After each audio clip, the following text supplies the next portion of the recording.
पे श्रीमान रोहिणी प्रभु जी का हम स्वागत करते हैं। हरे हरे कृष्णा। कृष्णा, दंडवत नाम प्रभु जी।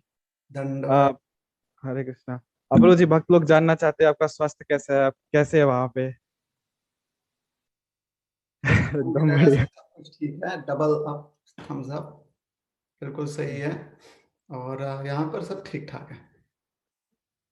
जी धन्यवाद प्रभु जी। तो प्रभु जी, हम बिना समय गवाए हमारा प्रश्न उत्तर सत्र स्टार्ट करते हैं, specially dedicated to Google form. और जिन भक्तों के सही में कुछ प्रश्न यहाँ पे ऑनलाइन भी पूछना चाहते हैं, वो अपना हैंड रेस कर सकते हैं। और जैसे समय मिलता है हम उनको भी प्रश्न को लेने का प्रयास करेंगे। बट फर्स्ट प्रेफरेंस हम देते हैं यहाँ पे गूगल फॉर्म को। तो अभी यहाँ पे जो पहला प्रश्न है, भक्त यहाँ उपलब्ध नहीं है अभी, बट उन्होंने प्रश्न पूछा था। सुनीता संजय अक्कर जी है, माता जी है। माता जी प्रश्न पूछते हैं कि हरे कृष्ण महामंत्र रोज कितनी माला जप करना चाहिए? इसको हमने श्रील प्रभुपाद जी ने हमारे लिए निर्धारित किया है कि कम से कम हमने प्रतिदिन 16 माला हरे कृष्ण महामंत्र का करना है। अगर हम विशेष करके अगर हम दीक्षित होना चाहते हैं इस्कॉन में, तो इसके पीछे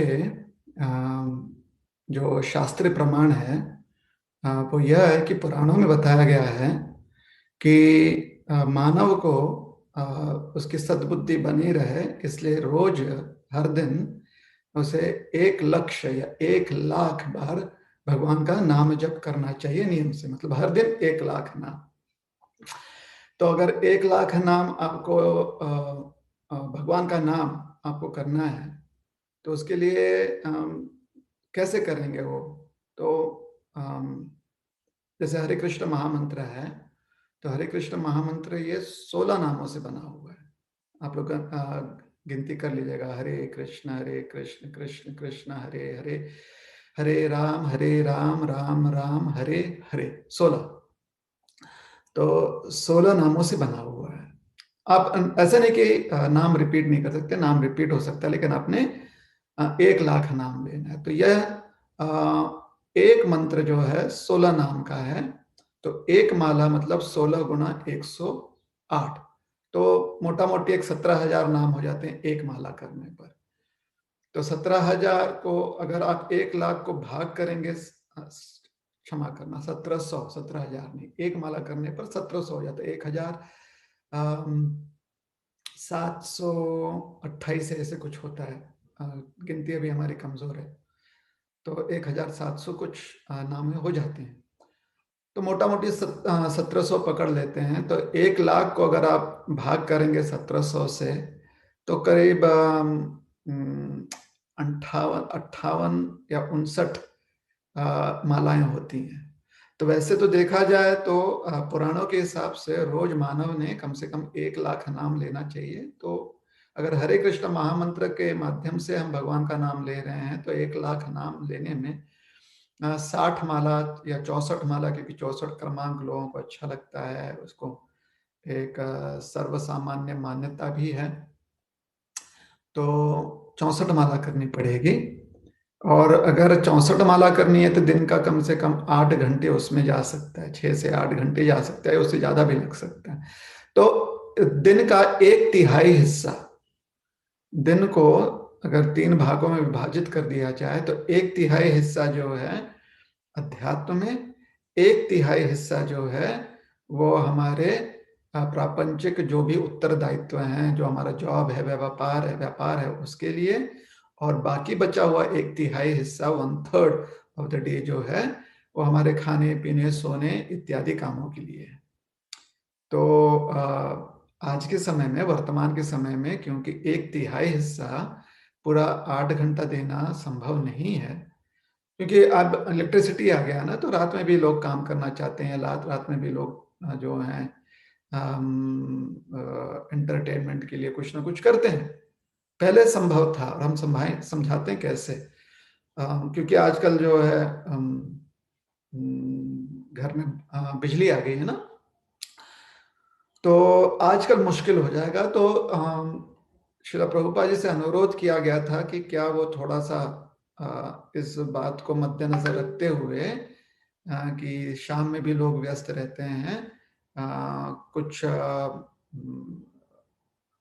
हेल्प कर सकते हैं क्या, मतलब कुछ रास्ता मार्ग दिखा सकते हैं। तो श्रील प्रभुपाद जी ने उस 64 का 1/4 हिस्सा हमें दिया है। 16 माला कम से कम करनी चाहिए। तो 16 माला कम से कम अगर हम करते हैं दिन में, तो करीब 17,000 नाम भगवान का, नहीं, करीब 25,000 नाम के आसपास, 26,000 कुछ होता है, 26,000 भगवान के नाम हम प्रतिदिन लेते हैं। तो ये इस्कॉन के जो नियम है उसके अनुसार श्रील प्रभुपाद जी ने समझाया है। आप खुद विचार कीजिए कि आपको कितना करना है। आपको अगर 1 लाख करना है 1 लाख कीजिए, आपको अगर 16 माला करनी है तो 26,000 के आसपास, 25,000 कुछ या 26,000 के आसपास नाम हो जाते हैं, उतना आप कीजिए। या फिर आप जो हैं जितना आपसे संभव हो उतना कीजिए। जो भी आप करते हैं नियम पूर्वक कीजिए, और हो सके तो 15 दिन में या महीने में आपका जो आपकी जो संख्या है वो बढ़ाते जाएं।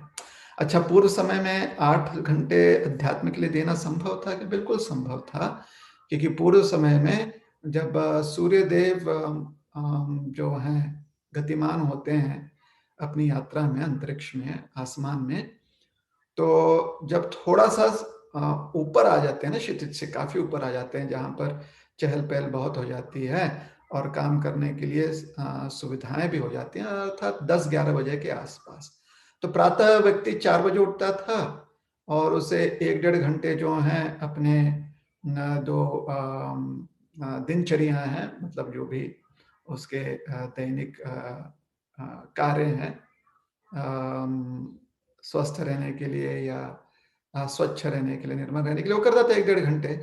फिर भी मोटा मोटी उसके लिए 4.5 से 5 घंटे सवेरे बच जाते थे, और शाम को, संध्या को 6 बजे व्यापार समाप्त करके या जो भी उसका काम काज समाप्त करने के बाद 6 बजे के आसपास सूर्य अस्त होते हैं ना, तो इसलिए उसके बाद आकर थोड़ा भोजन ग्रहण करना, और फिर 1.5-2 घंटे वापस से भजन कीर्तन नाम स्मरण, या जहां पर भी कथा वाचन हो रहा है कथा वाचन करना। तो पूर्व काल में लोगों से हो जाता था 8 घंटे का, मोटा मोटी हो जाता, 6 से 8 घंटे वो अध्यात्म में कुछ ना कुछ समय जिनको लगाना है वो लगा सकते थे। आज के समय में लोग जो हैं 10 बजे तो खाना खाते हैं, 10 बजे खाना बनाना शुरू करते हैं, रात में 12 बजे तक खाना खाते हैं, 1 बजे तक सोते हैं, और उसके पहले पता नहीं कुछ ना कुछ करते रहते हैं, डबल शिफ्ट करते हैं काम का, या व्यापार और पैसा कमाने का प्रयास करते हैं। हालांकि अक्सर प्रयास में खाली 19-20 का अंतर है। जितना आपका प्रयास और आपका भाग्य जो है, दोनों के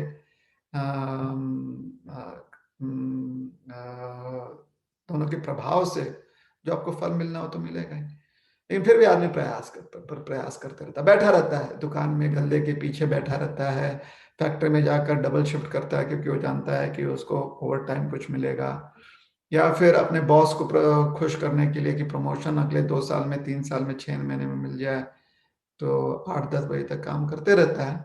और क्योंकि 2-3 पीढ़ियां ऐसे निकल गई हैं ना, तो अब लोगों को आदत पड़ गई है कि रात को 1 बजे के पहले सोना नहीं, सवेरे 8 बजे के पहले उठना नहीं, और उठते ही थोड़ा सा क्योंकि अब लेट सोओगे, लेट उठोगे तो मन तो भारी होगा ही ना, कितना भी सो लो लेकिन मन तो भारी होता है।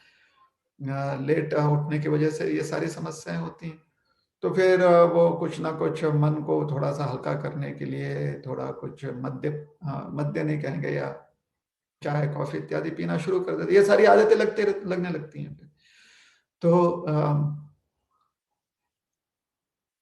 अगर हम फिर से थोड़ा सा विवेक बुद्धि का प्रयोग कर लें और ध्यान दें कि हमारी पीढ़ी जो है ना, ये जो पीढ़ी है, कम से कम उसके पास उदाहरण तो है कि वो कम से कम सुनता तो है कि एक समय पर लोग जब बिजली नहीं हुआ करती थी तो इस प्रकार से अध्यात्म में लगे रहते थे, 4 बजे से उठते थे, 9-10 बजे के पहले नहीं जाते थे, 4 बजे उनकी नींद खुल ही जाती थी, क्योंकि आदमी सोएगा कितना, रात में 8 बजे के आसपास सो जाता था, 3 बजे 4 बजे नींद खुल ही जाती थी उसकी। तो इसलिए विश्राम भी अच्छे से हो जाता था, और जल्दी सोकर जल्दी उठना, सूर्य देव के साथ साथ रात में अगर आप सोते हो तो जल्दी सोते हो, समय पर सोते हो, तो फिर जो नक्षत्र होते हैं, जो अब थोड़ा सा उसकी बात कर लेते हैं, हम शरीर की बात नहीं करेंगे, क्योंकि शरीर में भी उससे बहुत फायदा होता है। आपके सारे जितने अंदर के जितने भी आपके ऑर्गन्स होते हैं वो रिजुविनेट होते हैं, वो अपना डिटॉक्स करते हैं। 8 बजे 9 बजे के बाद उनका डिटॉक्स का समय होता है, इसलिए उस समय खाना नहीं चाहिए। उसके बाद ज़्यादा कुछ कसरत नहीं करनी चाहिए, नहीं तो फिर थोड़ा उन्हें समय नहीं मिलता है। दिन भर तो बिजी रहते ही हैं, और रात में भी आप उनको ठीक से समय नहीं देते। लेकिन सूर्यास्त उपरांत जो चंद्र प्रकाश है, जो नक्षत्रों का आगमन हो जाता है, जिसको हम स्टार्स कहते हैं, प्लैनेट्स कहते हैं, जो नक्षत्र होते हैं उनका आगमन हो जाता है, तो उसका प्रभाव यह होता है कि आपके मन को शिथिल और शांत करता है। अगर आप मन को शिथिल शांत नहीं होने देंगे तो बेचारे वो भी थक जाते हैं, वो भी बोलते हैं कि ठीक है जाओ, क्या हम क्या करें, हम आपके लिए कुछ नहीं कर सकते। देखिए, तेज धूप में आप आराम से लेट कर, अगर आपने सर पर तौलिया भी रख दिया ना, चादर भी रख दिया आंखों के ऊपर, फिर भी ज्यादा देर तक तेज धूप में नहीं रह सकते आप, थोड़ा सा बेचैनी हो जाएगी आपको। लेकिन वही शीतल चंद्र प्रकाश में, चंद्र प्रभा जो होती है उसमें, या नक्षत्रों, अमावस्या के दिन भी जब नक्षत्र दिखाई देते हैं, नक्षत्रों के आप खुले आसमान के नीचे अगर आप लेट जाओ ना, बहुत आराम और सुकून मिलता है। आप लोग प्रयास करके देख लीजिए। और वो आराम और सुकून सिर्फ इसलिए नहीं होता कि खाली अंधेरा है, नहीं तो अंधेरा तो अंधेरे कमरे में भी मिल जाता है, तो वहां पर आराम क्यों नहीं मिलता उतना, खुले आसमान के नीचे क्यों मिलता है उतना आराम? क्योंकि नक्षत्रों का, चंद्र प्रभा का प्रभाव पड़ता है। लेकिन अब लोग जो है इन बातों को थोड़ा कहते हैं कि इसके लिए प्रूफ क्या है, प्रमाण क्या है। अरे प्रमाण तो जैसे अंग्रेजी में कहा जाता है ना, the proof of the pudding is in the eating. आप जब खीर खाओगे तभी तो खीर का स्वाद मिलेगा। तो ही आप तो ले जाइए चादर बिस्तर चारपाई लगाइए छत के ऊपर, अगर आजकल आपके घर में छत है तो, और 8 बजे से लेट जाइए। हाँ, अगल बगल थोड़ा सा वीरान जगह पर तो फार्म हाउस पे चले जाइए अपने, थोड़ा सा शांत इलाके में चले जाइए और लेट जाइए, और देखिए कितना आराम आपको मिलता है। तुरंत मिल जाएगा आपको आराम। फोन होना बगल में रख दीजिए, ऊपर जाकर छत पर जहां पर लाइट नहीं है बल्ब ऑन मत कीजिए और लेट जाइए, और फिर आप आकर हमसे कहिएगा। तो ये प्रत्यक्ष प्रमाण है। फिर संभव है, संभव थोड़ा मुश्किल लग रहा है, क्योंकि मन जो है ना, मन को आदत हमने डाल दी कि नहीं रात में ही इतने सारे काम हमने करने हैं, या फिर हमारे मित्र जो हैं इसी समय बड़े उत्साहित हो जाते हैं, या हमारा परिवार जो है इस समय काम करता है। क्या करें? खाली समझाया जा सकता है ना कि आपको दिन में कम से कम 1-2 लीटर पानी पीना चाहिए, समझाया जा सकता है। लोग फिर भी कारण बोलते हैं, आज भूल गए, हमें पता है कल से जरूर करेंगे। तो ऐसे करते करते दिन निकल जाता है, समय निकल जाता है, और पानी के अभाव में जो परेशानी होनी है शरीर को, और शरीर के अलग अलग जो अंग हैं उसको, वो तो हो गए। अब क्या कर सकते हो, उसका जाइए डॉक्टर के पास। तो आज इसीलिए इसको कलयुग कहा जाता है ना। कलयुग में सद्बुद्धि ज्यादा व्यक्ति जो है ज्यादा देर तक संभाल के रख नहीं सकता, उसे कोई ना कोई कारण जो है ना उसका, उसके इंद्रियां ढूंढ ही लेते हैं। मतलब सुशिक्षित व्यक्ति की भी इंद्रियों को जो है कुछ ना कुछ मिल जाता है, विषय मिल जाता है, इंद्रिय विषय मिल जाता है कि हम पर जोर जबरदस्ती है, हमारा परिवार ऐसा है, हमारा समाज ऐसा है, काम काज ही ऐसा है जी, क्या करें। तो ठीक है, क्या कर सकते हैं, लेकिन तो कितनी माला करनी चाहिए? पुराणों के अनुसार 1 लाख कम से कम भगवान का नाम लेना चाहिए रोज मानव ने प्रतिदिन। इस्कॉन में श्री प्रभुपाद जी ने निर्धारित किया है कि हरे कृष्ण महामंत्र का कम से कम 16 माला जप जो है माला पर करनी चाहिए, कम से कम। सारे भक्त नहीं कर पाते, विशेष अगर दीक्षित होना है तो निश्चित रूप से करनी है। और हमारी तरफ से यही अनुरोध है कि जितना हो सके आप प्रयास कीजिए, नियम से कीजिए। अगर आप 1 माला करना चाहते तो रोज 1 माला कीजिए, उसमें आप कुछ कटौती मत कीजिए। और हर 15 दिन में 6 महीने भर में, या 6 महीने में, या साल भर में कम से कम इतना जो है आपको मोहलत देते हैं, इतना आपको समय देते हैं आचार्यगण, हमारे साधु संत महात्मा शास्त्र हमें इतना समय देते हैं 15 दिन में या 1 महीने में, 6 महीने में या 1 साल में कम से कम 1 माला की 2 माला तो कर लेनी चाहिए ना, कि रोज नियम से हम 2 माला करें, नियम पूर्वक करें। और हम कभी आपके मन में उत्साह आ जाए तो साल में कभी 1 बार या पाक्षिक एकादशी के दिन या कभी भी जो आपको अच्छा लगे, चतुर्थी, तृतीया, एकादशी तो सुंदर पर्व है, लिखा भी गया कि उस दिन आप ज्यादा माला कर सकते हो तो ज्यादा माला कर लीजिए। ठीक है, हरे कृष्ण। हरे कृष्णा प्रभु जी। यस प्रभु जी, इस्कॉन में कम से कम 16 माला करनी चाहिए, और जितने भी कर रहे हैं उतना नियमित नियमित रूप से करनी चाहिए। और फेस्टिवल्स को हम ज्यादा भी कर सकते हैं। प्रभु जी, ये जो नाम जप हम कर रहे हैं, कि कुछ भक्त समाज में देखते हैं जो नाम जप नहीं कर रहे हैं और भक्त लोग नाम जप कर रहे हैं, दोनों में भेद कहाँ पे आता है? मतलब ये लोग कैसे उनसे अलग दिखते हैं? व्यवहार में बोलो या कैसे? देखिए, ये अंतर नहीं है कि भक्त लोग नाम जप कर रहे हैं या जो बाहर वाले हैं वो नाम जप कर रहे हैं, ऐसा अंतर नहीं है।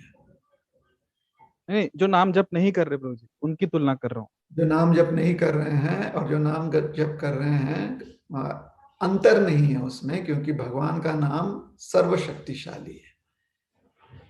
किंतु जब कोई व्यक्ति कुछ काम कर रहा है और बाकी लोग नहीं कर रहे हैं, और काम करने के पीछे एक सोची समझी एक स्ट्रैटेजी है, एक सोच है, एक विवेक बुद्धि है, तो निश्चित रूप से उसका उद्देश्य है कि उस कार्य में सफल होना या अपने लक्ष्य तक पहुंचना। तो जो लोग नाम जप कर रहे हैं उनका लक्ष्य यह है कि भगवान का नाम उन्हें नित्य स्मरण रहे।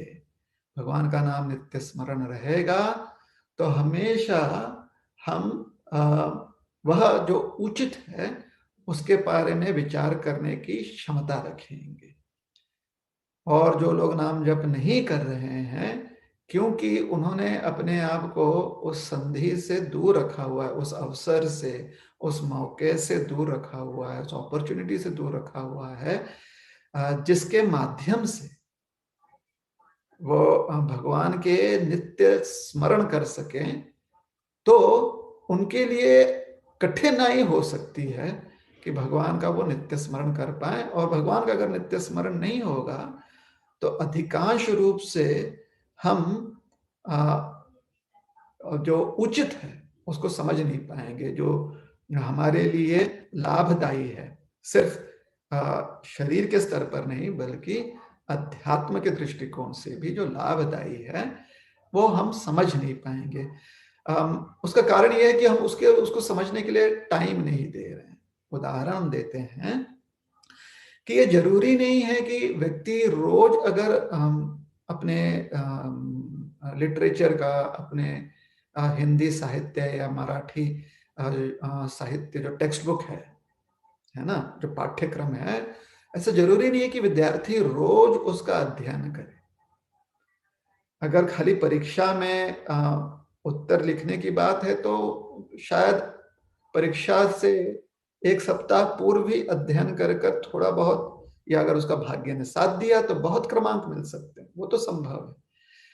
तो सिर्फ परीक्षा देने के लिए अगर व्यक्ति खाली अपना पाठ्यक्रम निभा रहा है और उसके लिए फिर जितना कम से कम समय दे सके वो उतना ही देता है, तो परीक्षा में थोड़े से परीक्षकों को वो थोड़ा सा जो है उस समय के लिए बहला सकता है, या कह सकते हैं कि उनके आंखों में धूल झोंक सकता है, या इतना ठीक है उसने प्रयास भी किया, ये भी कह सकते हैं कि वो इतना सक्षम है कि 7 दिन में ही उसे सब कुछ समझ में आ जाता है, इसलिए उसका दिमाग क्योंकि इतना तेज है तो 7 दिन में उसे सब कुछ समझ में आ जाता है, इसलिए परीक्षा में वो शायद अच्छे से उत्तर भी दे दे, ये भी संभव है।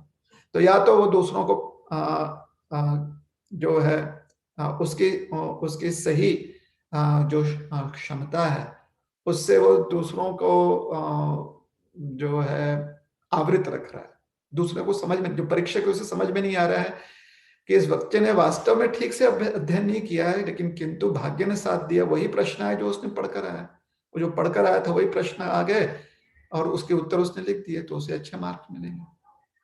तो ये बात जो है शायद हो सकती है। ये भी हो सकती है कि बच्चा तेज है, 7 दिन में ही सब सीख जाता है। तो परीक्षा के दृष्टिकोण से अगर देखेंगे तो उतना ही समझ में आएगा। लेकिन अगर हम देखेंगे, दोनों ही प्रसंग देखते हैं जहां पर वो पढ़ाई 7 दिन में करता है और सिर्फ उसके भाग्य ने साथ दिया इसलिए उसको क्रमांक मिल गए, या वो सही में तेज है और 7 दिन में ही उसने पूरा जितना पढ़ना चाहिए था वो 7 दिन में पढ़कर वो बिल्कुल तैयार हो गया और परीक्षा में अच्छे क्रमांक से उत्तीर्ण भी हो गया। और तीसरा सीन यह है कि उसने पढ़ाई की नहीं तो परीक्षा में क्या लिखेगा बेचारा। अगर पास हो जाता है तो कुछ भ्रम, कुछ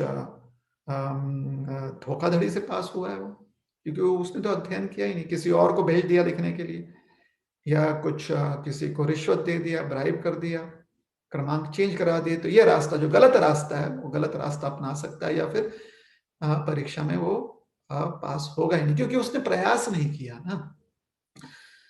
अब जिन लोगों ने प्रयास किया है पढ़ाई करने का, वो दो श्रेणी में आते हैं। एक जो तेज है 7 दिन में कर लेते हैं, और जो दूसरे हैं भाग्य ने साथ दे दिया उनका, तो जो उन्होंने 7 प्रश्न पूछे तो उसमें से 5 पूछे गए, पूरा का पूरा उसने अटेम्प्ट कर लिया और अच्छे क्रमांक मिल गए।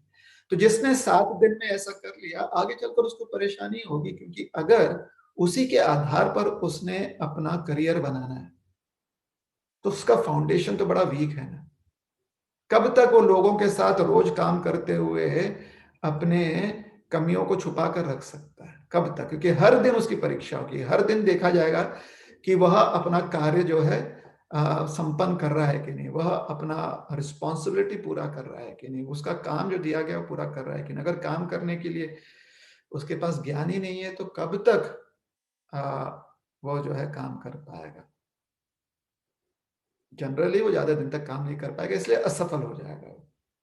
संधि थी, असफलता आगे चलकर अपने करियर में, पैसा कमाने में, व्यापार करने में कमी क्यों आ गई? क्योंकि उसने जो संधि थी, जो उसके पास अवसर था, जो उसके पास अपॉर्चुनिटी थी, उसका प्रयोग नहीं किया, तो इसलिए असफलता मिली उसे। अब दूसरे जो तीसरा प्रसंग है जहां पर व्यक्ति बड़ा तेज है। अब इतना तेज व्यक्ति है कि 7 दिन में उसने परीक्षा, तो उसी बुद्धि का, उसकी तेज बुद्धि का प्रयोग करके वो कितना कुछ क्रिएटिव चीजें कर सकता है इस जगत में। और व्यक्ति को क्रिएटिव चीजें तभी करने की क्षमता आती है जब उसमें ज्ञान दृष्टि होती है, जब व्यक्ति अपॉर्चुनिटीज देखने की क्षमता रखता है। ज्ञान दृष्टि का मतलब है जहां पर किसी को अपॉर्चुनिटी नहीं दिखती, अवसर नहीं दिखता, वहां पर उस व्यक्ति को अवसर दिखता है। क्यों? ज्ञान दृष्टि। ज्ञान का अर्थ यही होता है। ज्ञान का अर्थ मतलब स्पष्ट दर्शन। अज्ञान का मतलब जहां पर कोई चीज समझ में ना आए। तो ज्ञान दृष्टि उसके पास है, किंतु ज्ञान दृष्टि को उसने साल भर जंग लगने दिया और फिर 7 दिन में उसने थोड़ा बहुत जंग हटाकर उसका प्रयोग किया। यह व्यक्ति कितना कुछ दुनिया में कर सकता है, क्योंकि उसके पास कितनी क्षमता है, बुद्धि उसकी कितनी तेज है। तो वो, यह व्यक्ति जो है स्वयं के लिए और समाज के लिए बहुत कुछ कर सकता है, लेकिन क्योंकि उसने भी वो संधि जाने दिया तो उसका भी बहुत नुकसान हो सकता है, समाज का भी बहुत लाभ जो हो सकता था वो लाभ नहीं हो पाएगा। तो इसलिए जो बड़े बुजुर्ग हैं, जो बुद्धिमान वर्ग है, या जो अनुभवी वर्ग है इस संसार में, एक्सपीरियंस लोग जो हैं इस जगत में, इस वर्ल्ड में, वो हमें समझाते हैं कि आपको हमेशा बहुत ही प्रामाणिकता से, सिंसियरली आपका कर्तव्य पालन करना चाहिए। आपको आपके पास जो अपॉर्चुनिटीज मिल रहे हैं, जो अवसर मिल रहे हैं, उसका सदुपयोग करना चाहिए। सदुपयोग के लिए, सदुपयोग अर्थात जो हमने कहा जो योग्य है, जो उचित है वो करना, उसी को सदुपयोग कहते हैं। उसी को कहते हैं कि properly use of opportunities and times, सदुपयोग कहते हैं उसे एक शब्द में। तो इसके लिए ज्ञान दृष्टि होना आवश्यक है और ज्ञान के लिए अध्ययन करना आवश्यक है ना। तो नाम जप के संदर्भ में कहा गया कि भगवान का नाम जो है वह परिपूर्ण है। भगवान के नाम में क्षमता होती है। जैसे एक बच्चा होता है ना, जब पहाड़ा सीखता है, 2 एकम 2, 2 दूनी 4, 2 तिक्के 6, है ना, 2 1 2, 2 2 4, 2 3 6, इसको बार बार रिपीट करता है तो उससे क्या मिलता है हमें? एक पोटेंसी, एक पोटेंशियल, हमें बुद्धिवर्धन होती है हमारी, या हमारी क्षमता बढ़ती है। कैसे? 2 का पहाड़ा अगर हमें याद हो गया, 2 8 16, तो 8 चीजों को जहां पर भी दुगुना करना हो फटाफट कर लेते हैं, नहीं तो हमें समय लगेगा, तो समय बचता है। तो इस समय तो ज्ञान का एक भाग होता है जहां पर हम चीजों को मेमोराइज करें, कंठस्थ करें। तो कंठस्थ करने के लिए उसे बार बार दोहराना पड़ता है। तो भगवान का नाम बार बार दोहराने का अर्थ ये होता है कि हमारा मन उसे कंठस्थ कर ले। कंठस्थ कर ले मतलब कि अगर नींद से भी कोई उठा दे, हम सोए हुए गहरी नींद में कोई उठाया, बोले अरे 8 दूनी कितना होता है, तो हम बोलते हैं 16। कंठस्थ हो चुका है ना, तो हमारी बुद्धि तुरंत उस बात को पकड़ लेती है। थोड़ा सा उसे इग्नाइट करना पड़ता है, थोड़ा सा उसे स्टिमुलेट करना पड़ता है, एक क्षण में पलक झपकते ही बुद्धि उत्तर देती है। 8 दूनी कितना, 2 2 8 कितना, 16। तो उसी प्रकार से नींद में भी व्यक्ति को उठा दिया जाए, अगर नाम कंठस्थ हो चुका तो उठते ही वो हरे कृष्ण बोलेगा, या राम राम बोलेगा, हरि बोलेगा, विठ्ठल बोलेगा, पांडुरंग बोलेगा, जगन्नाथ बोलेगा, उठते ही बोलेगा। और अन्य समय पर भी जब कुछ और नहीं चल रहा है, कुछ और करता नहीं व्यक्ति, तो यही चाहिए, ये चीजें जो है दिमाग में, क्योंकि कंठस्थ हो चुकी है ना, जो चीजें कंठस्थ होती है अक्सर दिमाग में बार बार रिपीट टेलीकास्ट होता है, हमारे मन में रिपीट टेलीकास्ट होता है उसका, तो याद होती रहती है। जो चीज कंठस्थ होती है उसको दोहराना क्योंकि हमारे लिए आसान हो जाता है, तो टाइम हमारा कुछ अगर नहीं है तो टाइम पास के लिए भी बहुत अच्छा होता है। इसलिए तो लोग बार बार रिपीट टेलीकास्ट देखते हैं, वही अखबार फिर से पढ़ते हैं, क्यों? टाइम है उनके पास। तो अब पढ़ते समय थोड़ा सा और चीजें ध्यान में आएंगी, क्योंकि एक बार पहले पढ़ चुके हैं ना, तो जो चीज एक बार कर चुके हैं दोबारा करने में आसानी हो जाती है। और ऐसे करते करते कंठस्थ हो जाता है, जो चीज कंठस्थ हो जाता है तो समय असमय या हर समय वो चीज याद रहती है। और नाम स्मरण का, नाम जप का उद्देश्य तो यही है ना कि हम नित्य नाम स्मरण करें। तो जो लोग जप नहीं करते हैं, भगवान का नियमित रूप से नाम जप नहीं करते हैं, तो वो उनके हाथ से एक संधि निकल रही है। तो अब उनके पास 2 ही अपॉर्चुनिटी, या तो वो इतने तेज हैं कि जब जरूरत पड़े उस समय भगवान का नाम ले लें। अगर इतनी तेज है, इतनी बुद्धि तेज है, तो फिर थोड़ा और क्रिएटिव हो जाओ, भगवान का नाम जो है नियमित रूप से लो, क्या समस्या है? या फिर उनका भाग्य साथ दे रहा है। अब भाग्य के बारे में तो यही कहेंगे, भाग्य जितने बार साथ देता है उतने बार साथ नहीं भी देता, अर्थात हमारे हिसाब से साथ नहीं देता है। मतलब अगर 5 बार भाग्य 10 में से साथ दे रहा है, तो 5 बार निश्चित रूप से साथ नहीं देगा, इतना तो सोचकर समझकर हम आगे बढ़ सकते हैं। प्रोबेबिलिटी हमेशा 50% होता है, कोई चीज होए या ना होए, प्रोबेबिलिटी, ये तो स्ट्रेट मैथ है ना, गणित है ये, लॉ ऑफ प्रोबेबिलिटी है। तो जो लोग नाम जप नहीं करते हैं उनके पास से ये संधि चली जा रही है, अपॉर्चुनिटी निकलते जा रहा है। जो लोग नाम जप कर रहे हैं वह अपॉर्चुनिटी का प्रयोग या उपयोग करने का प्रयत्न कर रहे हैं। तो लॉ ऑफ प्रोबेबिलिटी, या जो लॉ ऑफ, जो भी हमें याद नहीं आ रहा क्या एग्जैक्ट वर्ड है, जो नियम होता है ना, उसके अनुसार से जो व्यक्ति काम कर रहा है फल प्राप्त करने के उसके चांसेस बढ़ जाते हैं, जो काम नहीं कर रहा है फल प्राप्त करने के उसके चांसेस घट जाते हैं। तो नाम स्मरण करने से लाभ यह मिलता है कि हम अपने जीवन के बहुमूल्य जो संधियां हैं, जो अवसर हैं, उसका सदुपयोग कर पाते हैं। सिर्फ भगवान का नाम स्मरण ही नहीं हो रहा है, जो कि आवश्यक है। कुछ लोग शायद भगवान के नाम में विश्वास नहीं रखेंगे, किंतु भगवान का नाम स्मरण जहां पर योग्य रूप से किया जाता है, वहां पर उचित अनुचित का भेद भी योग्य रूप से समझ में आता है, क्योंकि भगवान का नाम स्मरण और विवेक बुद्धि साथ साथ जाते हैं। हरे कृष्ण। हरे कृष्ण। धन्यवाद प्रभु जी। नाम स्मरण करने से उचित और अनुचित में भेद समझ में आता है और हम संधियों का अच्छे से लाभ उठा सकते हैं। तो अभी यहाँ पे अगला प्रश्न डोलामणि स्वयं जी का है। उन्होंने गूगल फॉर्म में प्रश्न पूछा था, क्योंकि अभी यहाँ पे व्यक्तिगत रूप से तो हम उनसे अनुरोध करेंगे कि वो अपना प्रश्न पूछ सकते हैं अपना माइक ऑन करके। अच्छा, एक मिनट द्विज मणि को थोड़ा सा दोल मणि के पहले और भी, क्योंकि कभी कभी लोगों को बहुत चीज चाहिए ना कि आप 1 2 3 4 5 पॉइंट्स दें। जी। तो पहला पॉइंट ये है कि अपॉर्चुनिटीज का सही उपयोग करना। दूसरा ये है कि सद और असत, योग्य और योग्य का ज्यादा समझ होना। वो अपॉर्चुनिटी होता है कि ज्यादा समझ हो सकती है। तीसरी बात, व्यक्ति अगर क्रिएटिव है तो चीजों को समझकर और उसकी क्रिएटिविटी के साथ साथ वो ज्यादा प्रोडक्टिव हो जाता है। तो नाम स्मरण अगर व्यक्ति करता है और साथ ही साथ क्रिएटिव है तो ज्यादा प्रोडक्टिव हो जाएगा, क्योंकि कोई चीज बार बार कर रहा है ना। और वो भगवान का नाम जो है बिनाइन भी है, मतलब कोई नुकसान नहीं पहुंचाने वाला, और साथ ही साथ अगर श्रद्धा है तो उससे लाभ तो बिल्कुल आश्चर्यजनक या गगनचुंबी लाभ मिलता है, मतलब बहुत ही एक्सेप्शनल लाभ मिल जाता है। ये तीसरी चीज होगी। चौथी चीज, जो भी चीज आप नियम पूर्वक करते हैं उससे आपका सेहत ठीक रहता है, क्योंकि नियम पूर्वक कर रहे हैं। जहां पर भी डिसिप्लिन हो, फिजिकली भी आप आपकी सेहत अच्छी रहती है। जहां पर डिसिप्लिन ना हो, तो अगर नाम जप नहीं कर रहे हैं किंतु अगर वो कुछ कसरत कर रहे हैं, कुछ व्यायाम कर रहे हैं, तो ठीक है, सेहत ठीक हो सकती है। लेकिन अगर नाम स्मरण नहीं कर रहे हैं और कुछ नहीं कसरत व्यायाम कर रहे हैं, तो फिर सेहत ज्यादा उनकी बिगड़ सकती है।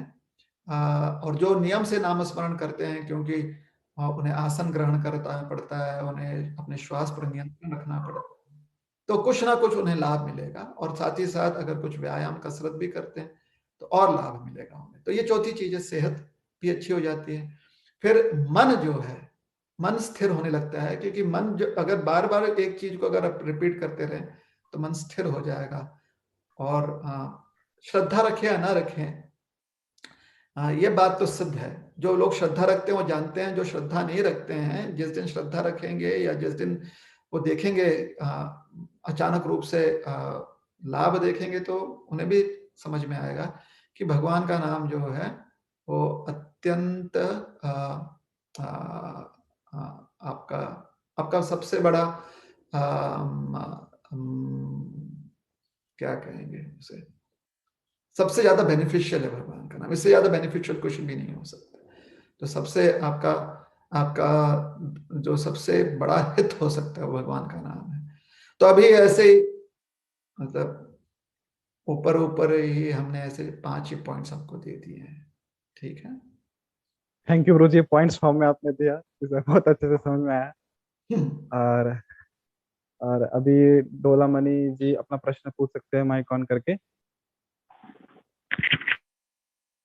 हरे कृष्ण प्रभु जी। हरे कृष्णा। धन्यवाद पुराना प्रभु। दंडवत। प्रभु जी, रेगुलरली 16 राउंड कंप्लीट करता हूँ और भागवत गीता भी पढ़ता हूँ रेगुलर। फिर भी क्या होता है, अभी यहाँ पे भक्त का संग नहीं है उतना, तो उतना ये नहीं होता है और इफेक्ट भी ज्यादा कम पड़ रहा है। बीच बीच में ऐसे लग रहा है कि गलती होता है, ये होता है सब। मतलब क्या करना चाहिए मेरे को, और मतलब जैसे कि क्यों रहना चाहिए हर रोज। अब फिर भी अभी भी मतलब यहाँ पे आने के बाद उतना संतुष्टि नहीं है प्रभु। हाँ, संतुष्ट नहीं है तो प्रयास करते रहिए, क्योंकि अगर प्रयास नहीं करेंगे तो और असंतुष्ट हो जाएंगे। प्रयास करेंगे तो शायद कभी ना कभी संतुष्टि आ जाएगी। और प्रमोशन तभी मिलता है ना जब हम बहुत मेहनत करते हैं। तो अगर संतुष्टि का प्रमोशन चाहिए तो मेहनत करते रहिए। कब प्रमोशन मिलेगा ये हम निर्धारित नहीं कर सकते ना आजकल, क्योंकि जल्दी जल्दी लोगों को प्रमोशन चाहिए तो जॉब बदलते रहते हैं। लेकिन भगवान के नाम स्मरण में जॉब नहीं बदल सकते ना। या चलो आज 16 माला करते हैं तो कल हम 25 माला करेंगे, फिर 6 महीने के बाद जो है हम 18 करेंगे। जॉब चेंज नहीं कर सकते। क्यों? क्योंकि यह प्रक्रिया ऐसी है कि इसको तब तक हमको एक नियम से, एक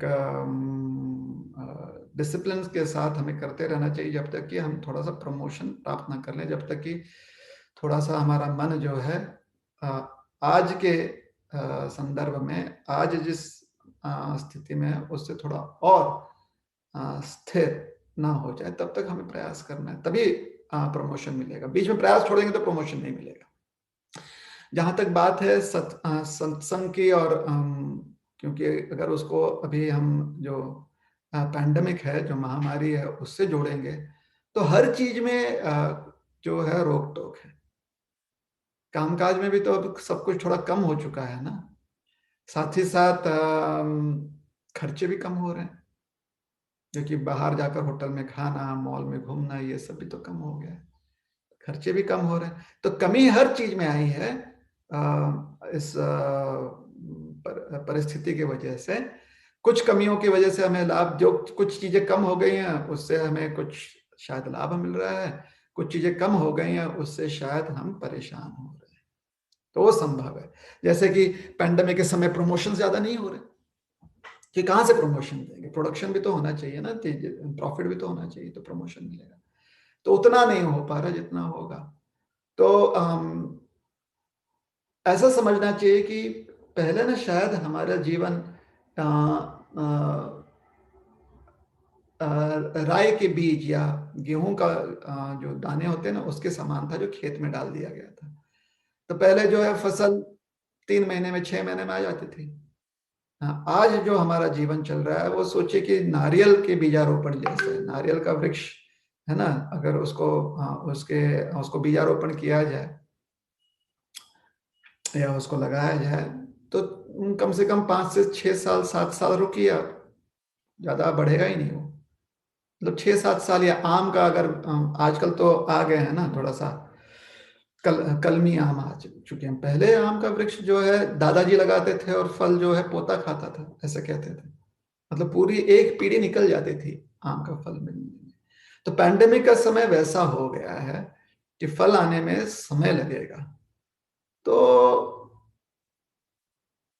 पुराने लोगों की तरह अपने आप में थोड़ी सहिष्णुता ले आइए, टॉलरेंस। पुराने लोग बहुत सहिष्णु होते थे, कोई एसी नहीं होता था, कोई फैन नहीं होता था, ज्यादा गर्मी हो गई तो चले जाते थे मंदिर, क्योंकि हर गांव का मंदिर जो है थोड़ा गांव से बाहर एक सरोवर के किनारे होता था, महादेव जी का वहां पर मंदिर होता था, हनुमान जी का मंदिर होता था, राधा कृष्ण मंदिर हुआ करते थे।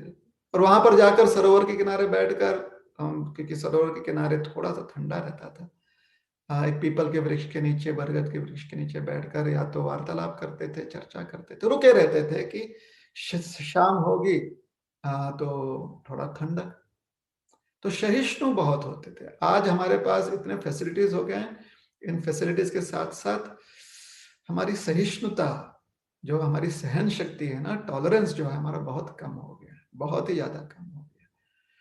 पहले आदमी बैलगाड़ी पर बैठता था तो उसकी उसकी पीठ, कमर जो है ना, भाई दुखनी तो है, कितना भी गद्दा लगा दे तो शॉक ऑब्जर्वर तो है नहीं ना। लेकिन वहां पर भी आदमी जो है 4 लोगों को अपने साथ बिठाकर जब उसे तकलीफ होती थी तो अनजान व्यक्ति को तकलीफ ना हो तो ध्यान देता था। आज व्यक्ति के पास एसी कोच में बैठता है या सोता है बर्थ पर, एसी बर्थ पर, कोने में एक आदमी थोड़ा सा, मतलब आधी कमर सीट पर है, आधी कमर सीट के बाहर है, फिर भी उससे सहा नहीं जाता। सहन शक्ति कम हो गई है ना व्यक्ति की। क्यों? क्योंकि व्यक्ति को लगता है कि अगर सुविधाएं हैं तो सिर्फ मुझे मिलनी चाहिए। पहले लोगों की धारणा ऐसी नहीं होती थी। पहले लोग सोचते थे जो भी सुविधा है सबको मिल बांट कर मिलनी चाहिए। क्यों? क्योंकि जो समस्या है ना वो सभी को आ रही है, सभी को समस्या आ रही है। तो मिलजुल कर अगर सामना करेंगे तो फिर कहते हैं ना, there is strength in unity, तो शक्ति ज्यादा होती है उसका सामना करने में। जब किसी चीज का सामना करना होता है तो अकेले सामना करने में डर ज्यादा लगता है, कुछ लोगों के साथ सामना करेंगे तो हिम्मत आती है। तो सहिष्णुता, और आज के समय में अगर लोग सहिष्णु 2 दिन तक हो जाए तो उनको लगता है कि भाई हमने 10,000 वर्ष की तपस्या कर ली, 2 दिन हम सहिष्णु रहे। तो ये आज की विचित्रता है, आज क्या कहें। और किसी को दोष नहीं दे रहे हैं, दोष नहीं दे रहे, समय का ही प्रभाव है। ऐसे नहीं कि हम किसी को दोष दे रहे हैं। आज अगर पहले क्या होता था आदमी का कि अगर आदमी सोचिए चला जाता था, उसे उसके गांव में एक ही बस आनी है और बस छूट जाती थी, तो आदमी सोचता था ठीक है आज नहीं कल। आज अगर जैसे मुंबई शहर में जहां पर हम बहुत साल रहे हैं, 9:19 की लोकल छूट गई और अगली लोकल 9:21 की, तो आदमी एकदम बौखला जाता है कि 2 मिनट में मेरा 50,000 का या 50 लाख का नुकसान हो जाएगा। और होता भी है शायद, क्योंकि खेल इतना मच गया है ना, जो भी व्यापारों कर रहे हैं इतना वो ज्यादा रिस्क वाला हो गया है, ज्यादा रिस्क लेकर लोग कर रहे हैं कि क्षण क्षण का उन्हें तकलीफ हो रहा है। थोड़ी सी आपने देरी कर दी और या थोड़ा सा आपका ध्यान भटका तो आप बस से गिर सकते हो, रेल के नीचे आ सकते हो। पहले ऐसी समस्या नहीं होती थी ना, पहले बैलगाड़ी के नीचे गिरकर भी क्या तकलीफ होगी, घोड़े से भी गिरकर कितनी तकलीफ, और गिरता भी आदमी तो बचकर गिरता है ना, उसे कोई धक्का नहीं देगा घोड़े के ऊपर से क्योंकि अकेले घोड़े पर है। तो पहले जो सुविधाएं थी, सहूलतें थी, उसमें आपको नुकसान या रिस्क कम हुआ करता था कि आप पेड़ के नीचे बैठ गए तो ऊपर से फल गिरकर आपके सर पर गिरेगा, तो रिस्क उतना नहीं है क्योंकि एक फल गिर सकता है, सभी थोड़ी गिरेंगे। लेकिन स्टॉक मार्केट में रिस्क ज्यादा होता है क्योंकि आपने 3-4 पोर्टफोलियो में लगाया, पूरा मार्केट क्रैश हो गया तो सारे पोर्टफोलियो आपके चले गए। तो रिस्क ज्यादा ले रहा है व्यक्ति आजकल, और उसे लग रहा है कि ऐसे रिस्क लेने से वो ज्यादा अपने आप को जो है सुरक्षित रख रहा है। इस होड़ में एक दूसरे के साथ ऐसे कंपटीशन में वास्तव में हम अपनी मानसिक संतुलन को ज्यादा चैलेंज कर रहे हैं, हम अपने मानसिक संतुलन को ज्यादा धक्का दे रहे हैं। और 2 दिन का सेमिनार, 4 दिन का सेमिनार आदमी साल में 1 हफ्ता निकालकर हम बद्रिकाश्रम चले जाते हैं या कोई आश्रम चले जाते हैं, वहां पर मौन व्रत धारण कर लेते हैं।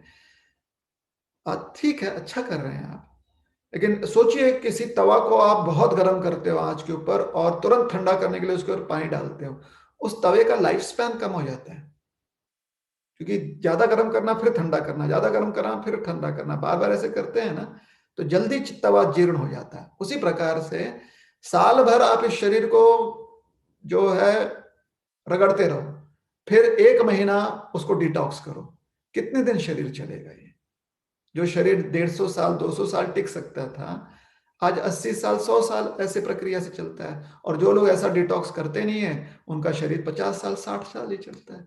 और 50 साल 60 साल 70 साल में 20-30 साल जो है वो तो बचपन बुढ़ापे में निकल जाते हैं। तो प्रोडक्टिव ईयर्स आपके पास 30 से 40 साल ही रहते हैं। उसमें से फिर आपको हमें कोलेस्ट्रॉल हो गया, तो हमारी आंखों की नजर कम हो, दृष्टि कम हो गई, चश्मा बढ़ गया, डॉक्टर के पास महीने में 1 बार जाना ही पड़ता है हमें।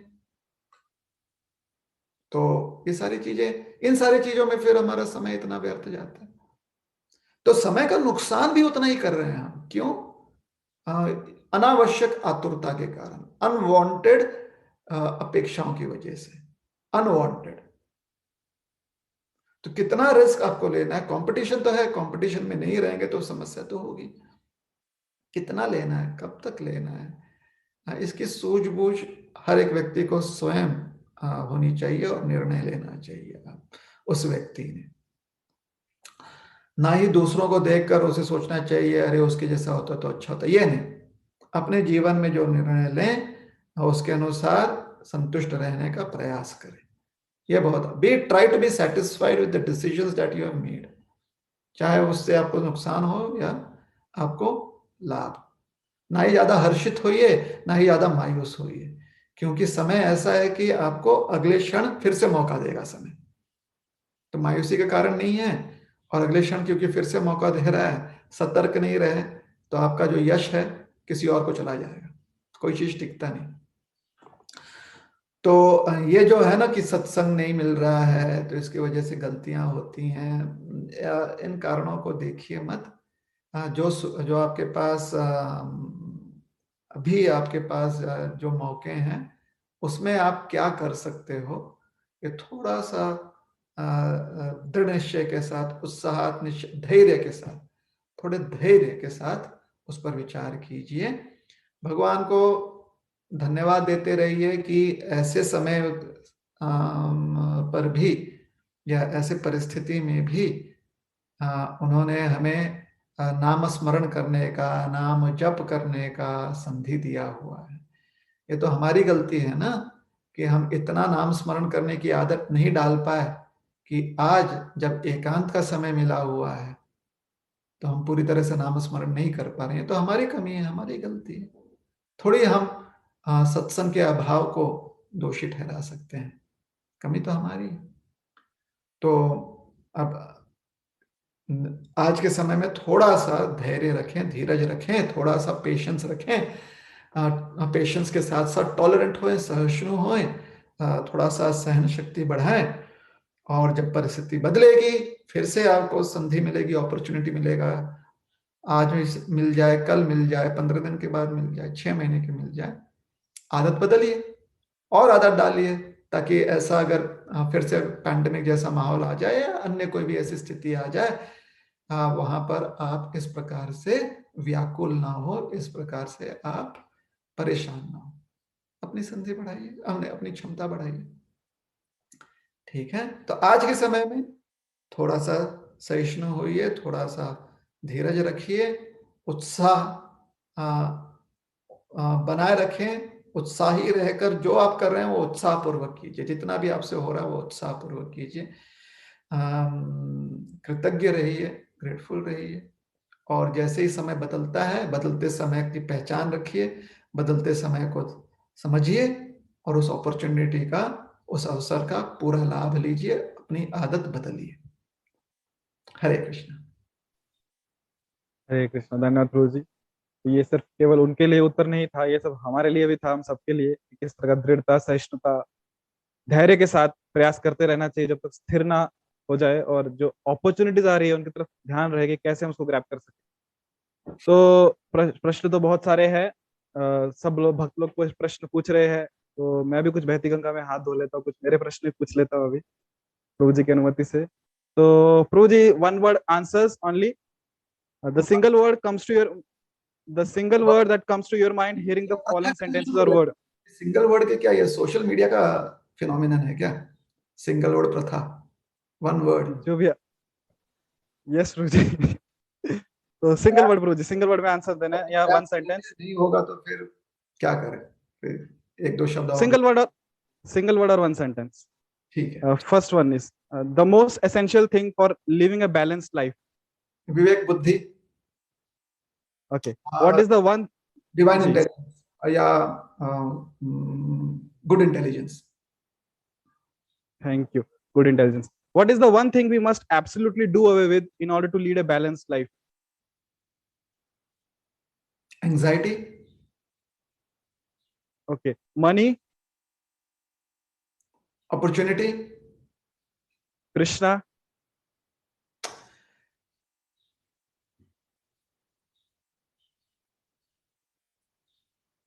रसराज, ocean of love. Thank you very much प्रभु जी।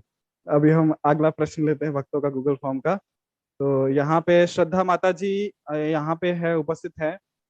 उन्होंने प्रश्न पूछा था कि अपने भौतिक और आध्यात्मिक जीवन का संतुलन कैसे करें और भक्ति में प्रगति कैसे करें? संतुलन,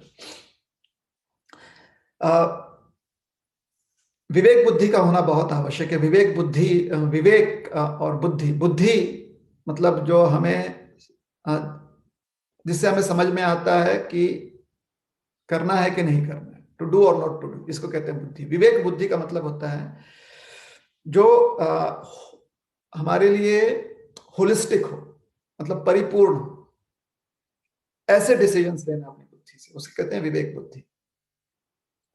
तो सिर्फ हमारे आज के लिए नहीं, कल के लिए, परसों के लिए, और सिर्फ हमारे लिए ही नहीं बल्कि हमसे जुड़े हुए हर चीज के लिए अगर हमारी बुद्धि कोई डिसीजन ले सके तो उसे कहते हैं विवेक बुद्धि। तो बैलेंस लाइफ ऐसा होना चाहिए जिससे कि हमारा जीवन और हमसे जुड़ा हुआ जो भी कड़ी है, जो भी वस्तु है, व्यक्ति है, उसको भी लाभ पहुंचे, क्योंकि अगर उनमें कोई कमी आ जाएगी तो फिर बैलेंस, अपने लाइफ में बैलेंस कर करना कुछ भी आप कर लें वो डामाडोल होने ही वाला है। तो एक बर्ड्स आई व्यू होना चाहिए। बर्ड्स आई व्यू मतलब एक जिसको कहते हैं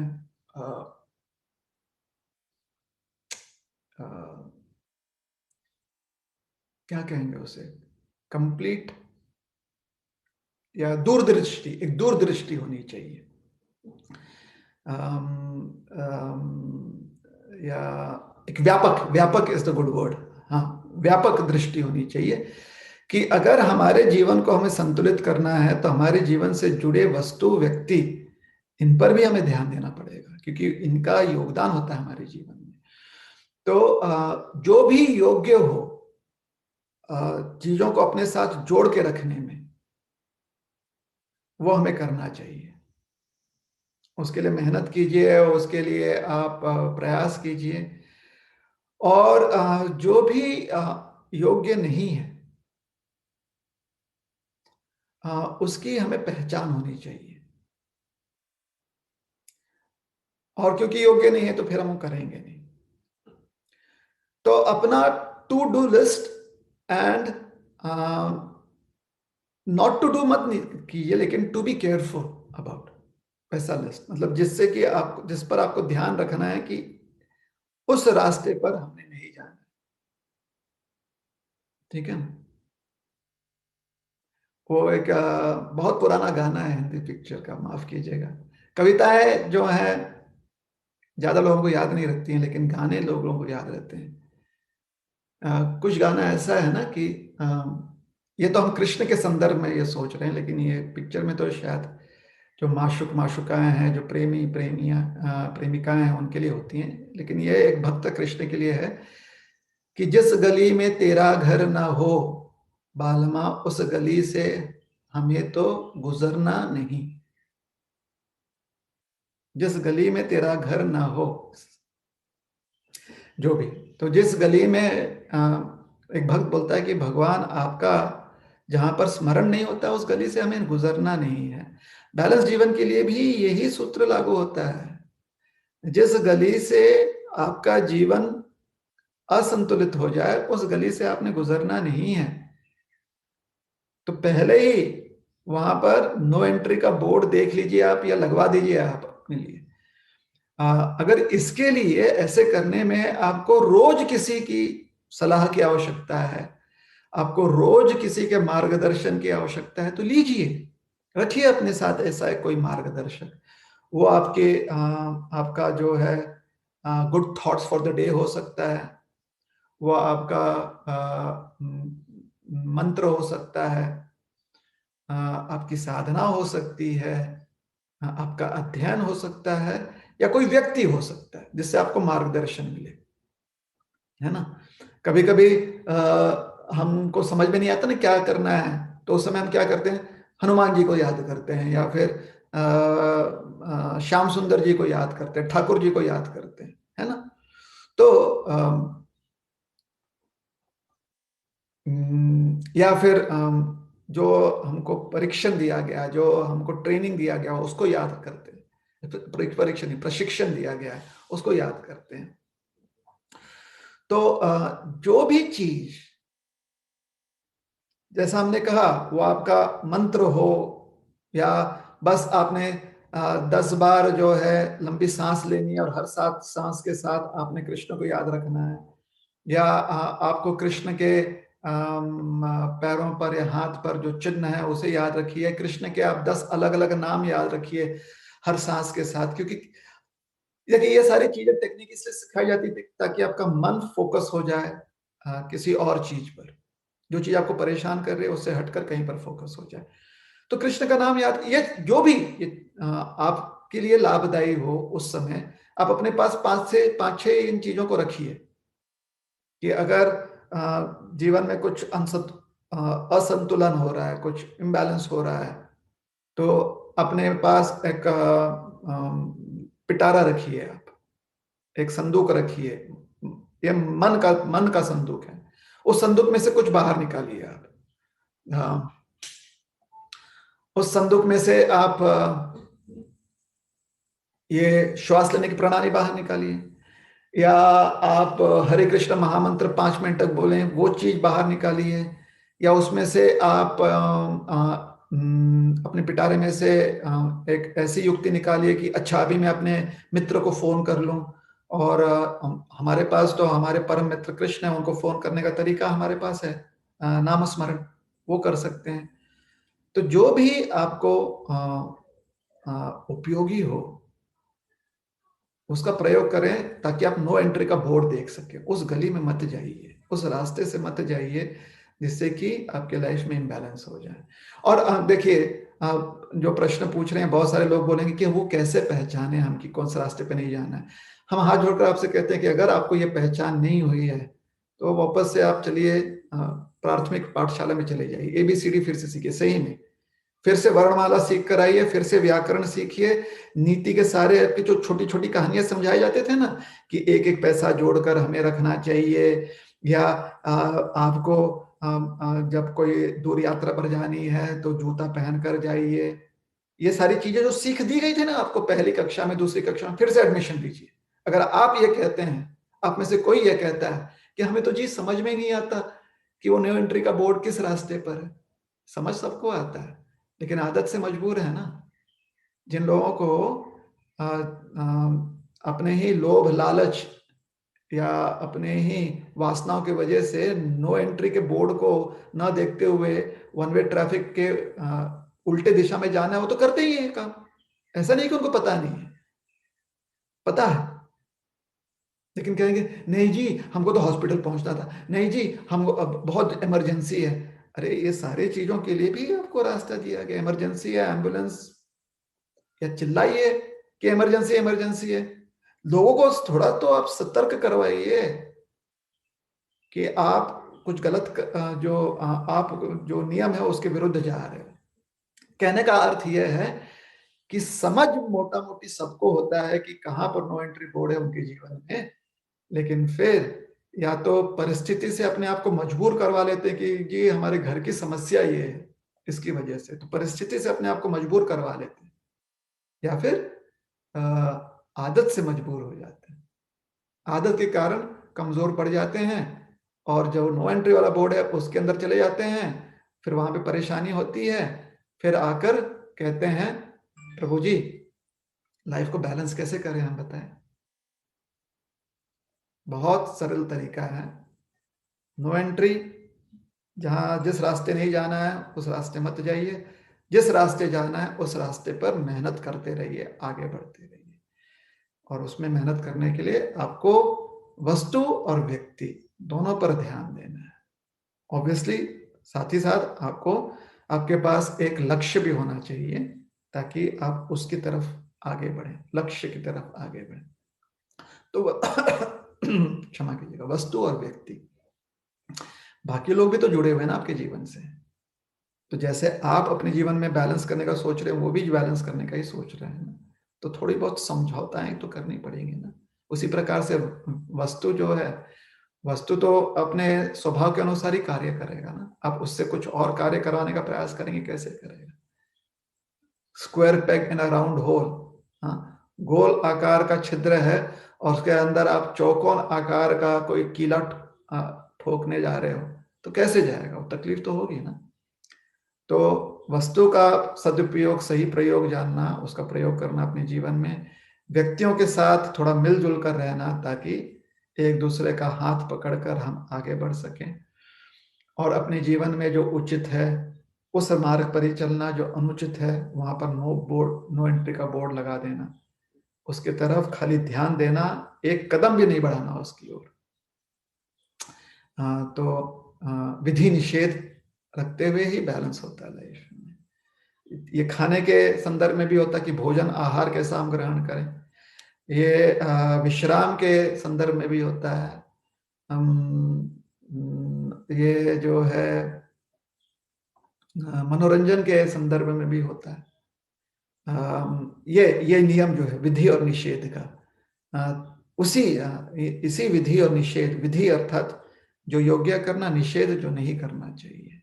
जो योग्य करना उसके लिए मेहनत कीजिए, और जो नहीं करना चाहिए उसका ध्यान रखिए मात्र, उसको नहीं करने का प्रयास मत कीजिए। क्योंकि जब आप नहीं करने जाएंगे तो आप वो करने, मतलब नहीं करना का मतलब है कुछ मेहनत कर रहे हो आप, तो मेहनत आपकी जो योग्य है वो करने पर, पॉजिटिव चीज के लिए मेहनत कीजिए, नेगेटिव चीज को दुर्लक्षित कीजिए आप।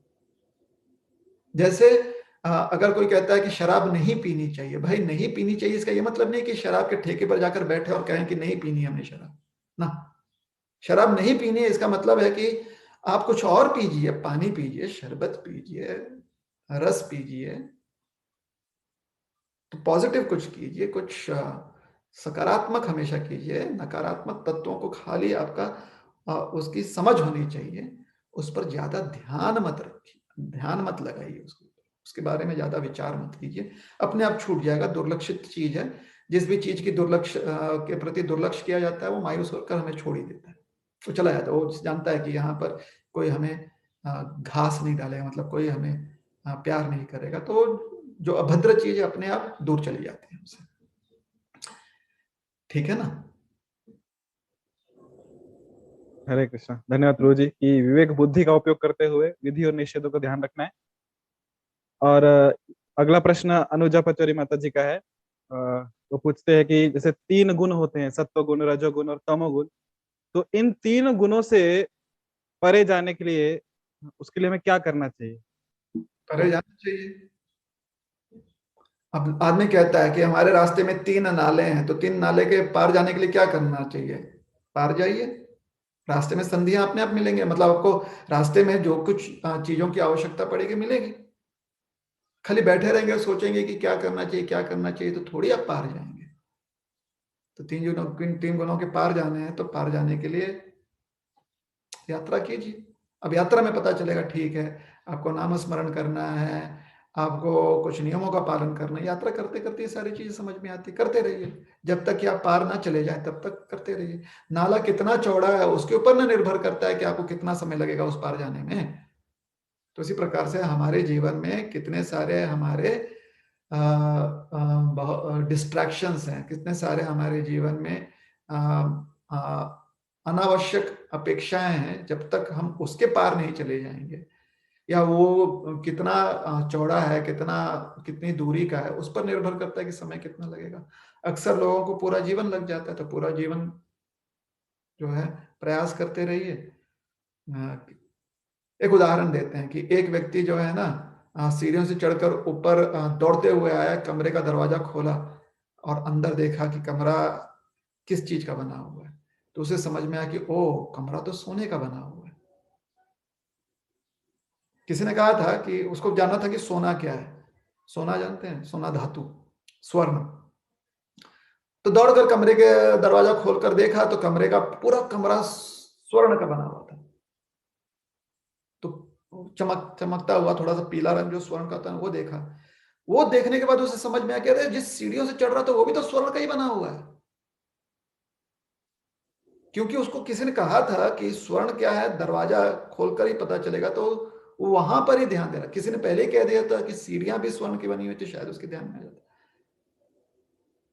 या शायद उसको विश्वास नहीं होता सीढ़ियां कैसे बन सकती है, लेकिन कमरा, हाँ कमरा कोई सोने का बना हुआ होता है, क्योंकि कमरे में दरवाजा है तो सोना इतना कीमती चीज है ना, इतना मूल्यवान चीज है, तो बंद दरवाजे के पीछे होगा, तो शायद ऐसे विश्वास आ जाए। तो उसी प्रकार से हमें ऐसे विश्वास है कि हमें लगता है कि किसी बंद दरवाजे के पीछे भगवान मिल रहे हैं, लेकिन भगवान तो अपने नाम में ही है। तो आज जो नाम जप कर रहे हैं वो 3 गुणों के परे ही होना चाहिए ना, कर नहीं पा रहे हैं, क्यों? क्योंकि हमारी दौड़, हमारा प्रयास कैसे सीढ़ियों पर चढ़ते हुए, स्वर्ण के सीढ़ियों पर चढ़ते हुए उस व्यक्ति के प्रयास की जैसे कि जो कमरे के पीछे, दरवाजे के पीछे स्वर्ण का बना हुआ कमरा देखकर ही विश्वास रखेगा, तो हमारा वो प्रयास है। और ये उदाहरण समझने के बाद भी ऐसा नहीं कि नाम स्मरण करते हुए हमें विश्वास हो जाएगा इन 3 गुण के परे, नहीं हो सकता विश्वास, क्योंकि शायद हमारा नाम जप जो है दिखने में हरि नाम है, लेकिन अभी भी उसके ऊपर लेप लगा हुआ है हमारे अनावश्यक अपेक्षाओं की। तो जब तक वो आवरण जाएगा नहीं पूरी तरह से, तब तक 3 गुणों के परे नहीं जा सकते। तो फिर से 3 गुणों के परे जाना है तो जाइए, किसी ने रोक के थोड़ी रखा हुआ है। खाली ये ढूंढते रहेंगे कि अरे प्रक्रिया क्या है, प्रक्रिया क्या है, और क्या कर सकते हैं, और क्या कर सकते हैं। आवरण जो है, जो हमने अपने ऊपर इतना सारा लेयर्स लगा लिया है ना, उससे जो आच्छादन हो गया है, उसे दूर करना है। उसे दूर करने का एक ही रास्ता है, नामस्मरण करते रहे। कलयुग केवल नाम आधारा। ठीक है। हरे कृष्णा। यस प्रभु जी, की जो अनावश्यक अनावश्यक अपेक्षाएं का आवरण हमने अपने ऊपर डाल के रखा है, उसको नाम स्मरण से हमें निकालना है। हम सब 3 गुणों से परे हो जाएंगे। अगला प्रश्न शिवानी चोटबवर माता जी का है। माता जी, आप अपना माइक ऑन करके प्रश्न पूछ सकते हैं। हरे कृष्ण प्रभु जी, दंडवत प्रणाम। हरे कृष्णा। प्रभु जी, मेरा क्वेश्चन ये है कि हमारी साधना रेगुलर कैसे करें? मतलब कुछ दिन ठीक से होती है और कुछ दिन होती ही नहीं है। हाँ, तो उसको रेगुलर करने के लिए वही उत्तर है। साधना रेगुलर कैसे करें? रेगुलरली करो उसको। कोई चीज अगर रेगुलर करने की हमारी इच्छा है तो उसके लिए हमें प्रामाणिक भी तो होना पड़ेगा ना, सिंसियर होना पड़ेगा। सोचो, ऐसे सोचो कि एक कुएं में हम गिरे हुए हैं, ऊपर से कोई रस्सी डालता है और हमें खाली रस्सी पकड़नी है, खींचेगा वो व्यक्ति हमें ऊपर। तो उसको हम रस्सी को सिंसियरली कैसे पकड़े? अब उसके लिए सेमिनार की आवश्यकता नहीं है ना। ये समझना है कि कुआं कितना, या कुएं में रहना हमारे लिए कितना हानिकारक है, कितना डेंजरस है। जैसे समझ जाते हैं तो पूरा मन लगाकर रस्सी को पकड़े रहते हैं। तो जिस दिन वैसे ही हमें विश्वास हो जाएगा कि भगवान के विरह में, भगवान से विमुख होकर यही संसार का स्वरूप हमें बार बार देखना पड़ेगा, हर दिन देखना पड़ेगा। कल सोकर उठेंगे तो यही स्वरूप दिखेगा। यही सारी चीजें फिर से हमें सताएंगी, भूख, प्यास, चिंता, महामारी भी है, जन्म मृत्यु जरा व्याधि दुख दोषानुदर्शन। तो जब तक हो सके अगला 50, 60, 70, 80, 100 साल अगर हरिनाम की रस्सी को पकड़ के रखना है तो पकड़ कर रखिए, छूटने मत दीजिए। तो इसे कहते हैं सिंसियरिटी, इसे कहते हैं प्रामाणिकता। प्रामाणिकता तभी आती है जब लक्ष्य को हम बहुत महत्व देते हैं। समस्या आएंगी, चैलेंजेस आएंगे, चुनौतियां आएंगी जीवन में। चुनौतियों को आप एक अपॉर्चुनिटी के रूप में देखिए कि आप कैसे और स्ट्रांग बन सकते हो, कैसे आप और अपने लक्ष्य के प्रति, अपने गोल के प्रति जो है, कैसे आप और फोकस्ड हो सकते हो, आप कैसे और मेहनती हो सकते हो, कैसे आप और आगे बढ़ सकते हो। अपॉर्चुनिटी के रूप में देखिए। जैसे गंगा जी बहती है ना, तो बीच में अगर कोई पत्थर डाल दे, बड़ा सा चट्टान गिर जाए पर्वत से, तो गंगा जी उसके ऊपर से, नीचे से, बगल में से, कहीं ना कहीं से रास्ता ढूंढ लेती है आगे बढ़ने के लिए। तो हमारा भी जीवन का प्रवाह वैसे होना चाहिए। चुनौतियां आए तो ऊपर से नीचे, कहीं ना से कुछ ना कुछ मार्ग ढूंढना चाहिए आगे बढ़ने का। अगर ढूंढेंगे नहीं तो सूख जाएंगे। ठीक है, तो बहते रहना चाहिए। उसके लिए मार्गदर्शन की आवश्यकता पड़े तो मार्गदर्शन लीजिए। जैसे पहले भी हमने कहा, मार्गदर्शन व्यक्ति विशेष से, किसी व्यक्ति से ले सकते हैं। अगर ऐसा कोई सलाहकार आपको मिल जाए, कोई एडवाइजर आपको मिल जाए, कोई मेंटर आपको मिल जाए, जिसको आपको लगता है कि रोज फोन कर कर ही बताना है, तो ठीक है, कोई मिल जाए तो अच्छी बात है। शास्त्र के रूप में आपको मिल सकते हैं, तो आपको कौन सा शास्त्र रोज इंस्पायर कर सकता है, वो आप पहचानिए, वो आप ढूंढिए। चाहे भगवत गीता हो, चाहे कोई भजन हो, चाहे कोई स्तुति हो, जो भी आपको इंस्पायर कर सके, उसको आप रोज उसका आश्रय लीजिए, प्रतिदिन लीजिए। या अगर आपको भगवान का नाम संकीर्तन जो है इंस्पायर करता है, आपको प्रेरित रखता है, तो उसका आश्रय आप लीजिए। आप अपने लिए निर्धारित कीजिए कि आपको किस चीज से इंस्पिरेशन मिलता है, वो आपका मार्गदर्शक बन जाता है, वो आपके जीवन का मेंटोर बन जाता है, क्योंकि वो आपको इंस्पायर कर रहा है ना। तो स्क्रिप्चर्स हो, शास्त्र हो, या कोई मेंटोर हो, कोई गुरु हो, आपकी साधना हो, जो भी, उससे इंस्पायर होकर चुनौतियों को आप अपॉर्चुनिटी बनाइए, संधि बनाइए, ताकि आप और स्ट्रांग बनकर आप और मेहनत करके आगे बढ़ सकें। लक्ष्य को हमेशा ध्यान में रखिए, ठीक है।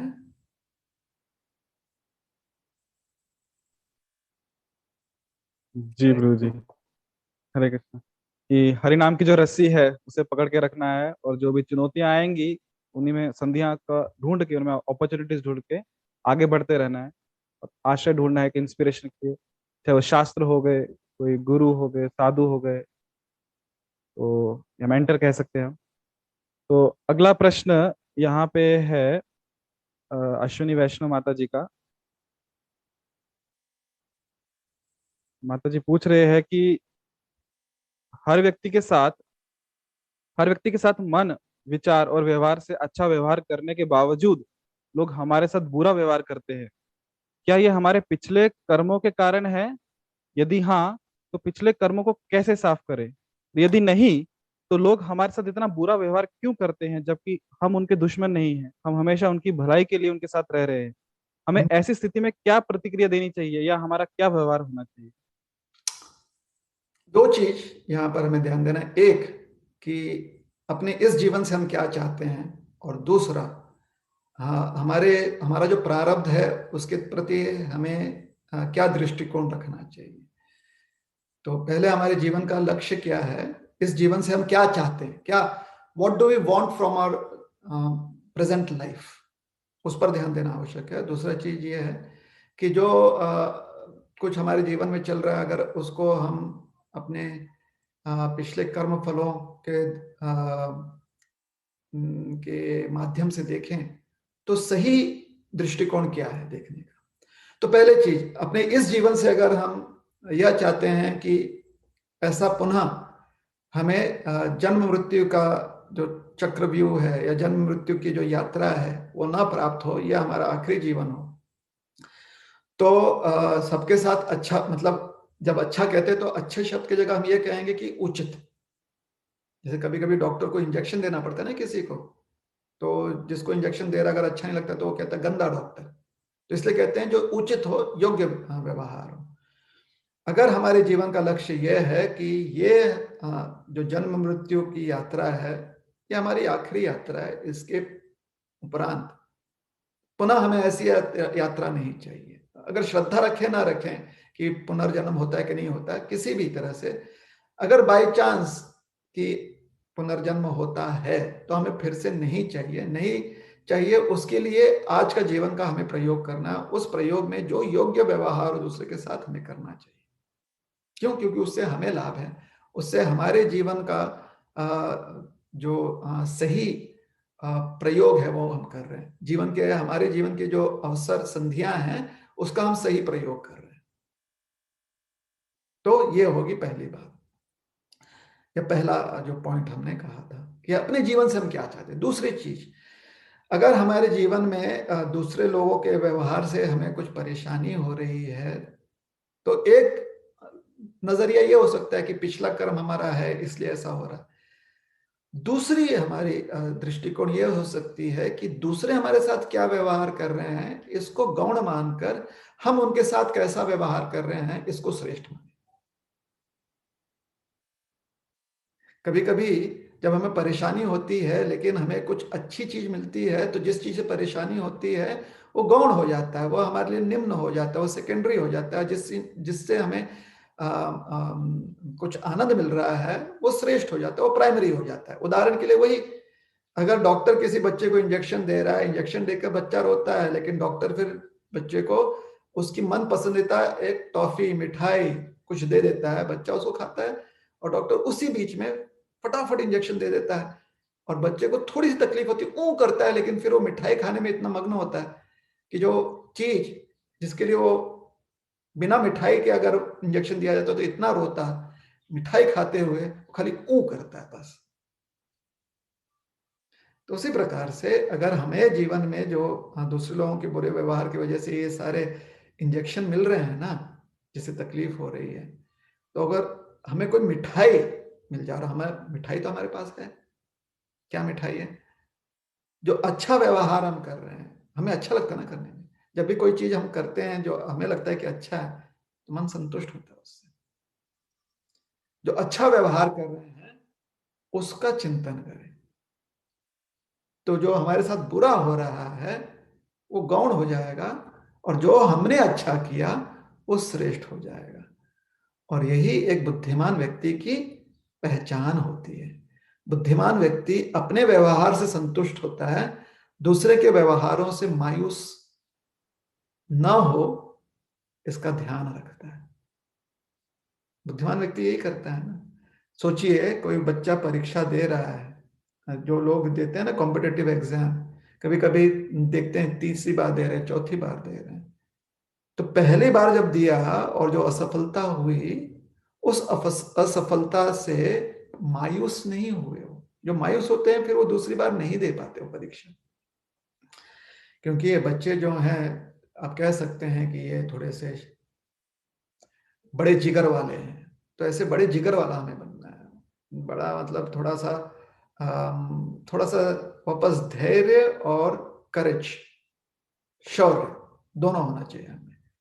थोड़ा सा हमें शूर बनना है यहाँ पर। और शौर्य प्रदर्शन तो कर ही रहे हैं, दूसरे बुरा कर रहे हैं लेकिन हम उनको बुरा नहीं कर रहे हैं, तो ये तो शौर्य की बात हो गई ना। तो शौर्य भी सद्बुद्धि का लक्षण है। तो अब हमें क्या करना है, हमारे अच्छे कार्यों से हमें संतुष्ट रहने का प्रयास करना है। दूसरे हमारे साथ अच्छा व्यवहार कर रहे हैं, इसमें अपना संतोष नहीं ढूंढना है। करते हैं तो अच्छी बात है, किसके लिए? उनके लिए। क्योंकि जैसे हम अपने अच्छे व्यवहार से संतुष्ट हो रहे हैं, अगर वो हमारे साथ या किसी और के साथ अच्छा व्यवहार करते तो वो भी संतुष्ट होंगे। और जिस प्रकार से बुरा किसी का करने से हमें अच्छा नहीं लगता है, दूसरों को भी बुरा करने से अच्छा नहीं लगेगा, भले वो उस चीज को माने या ना माने। ये यूनिवर्सल प्रिंसिपल है। बुरा चीज को बुरा इसीलिए कहा जाता है क्योंकि उससे बुरा किसी ना किसी को तो लगता है, तभी तो बुराई कही जाती, नहीं तो बुराई को भी अच्छा ही कही जाएगी ना।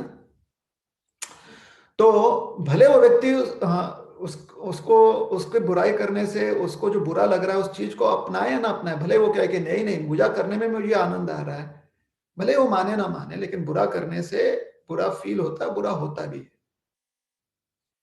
तो इसलिए जब हम बुरा करते हैं या बुरा करने के हमारे मन में विचार आता है तो हम तो तुरंत उससे दूर जाना चाहते हैं। तो दूसरे व्यक्ति के साथ, दूसरे व्यक्तियों के साथ भी वही अनुभव आता होगा, किंतु उसे स्वीकारते नहीं होंगे शायद।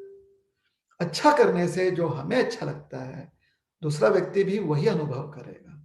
इसलिए जब कोई हमारे साथ अच्छा करता है तो उससे हमें संतुष्ट नहीं होना चाहिए, हमें यह विचार करना चाहिए कि वो संतुष्ट हो रहे हैं, जिस प्रकार से अच्छा करने से हम संतुष्ट हो रहे हैं। और अगर अपने अच्छाई करने में हम संतोष ढूंढे, ये बुद्धिमत्ता है। दूसरों से अच्छाई की अपेक्षा करें, इसमें संतुष्ट ढूंढना चाहें, तो भाई हम अपनी यात्रा मृत्यु उपरांत भी इस जगत में बनाए रख रहे हैं। मतलब जन्म मृत्यु के चक्रव्यूह से हम निकल नहीं पाएंगे, क्योंकि दूसरों से अपेक्षा रख रहे हैं। दूसरों के जीवन पर पूरा नियंत्रण नहीं कर पाएंगे, तो दूसरों पर नियंत्रण करने के प्रयास में पुनर्जन्म लेना पड़ेगा। अपने जीवन पर नियंत्रण करने के प्रयास में हम मुक्ति की ओर जा सकते हैं। तो अपने व्यवहारों पर नियंत्रण कीजिए, अपना व्यवहार उचित रखिए, उचित व्यवहार में संतोष ढूंढिए और संतुष्ट हो जाइए।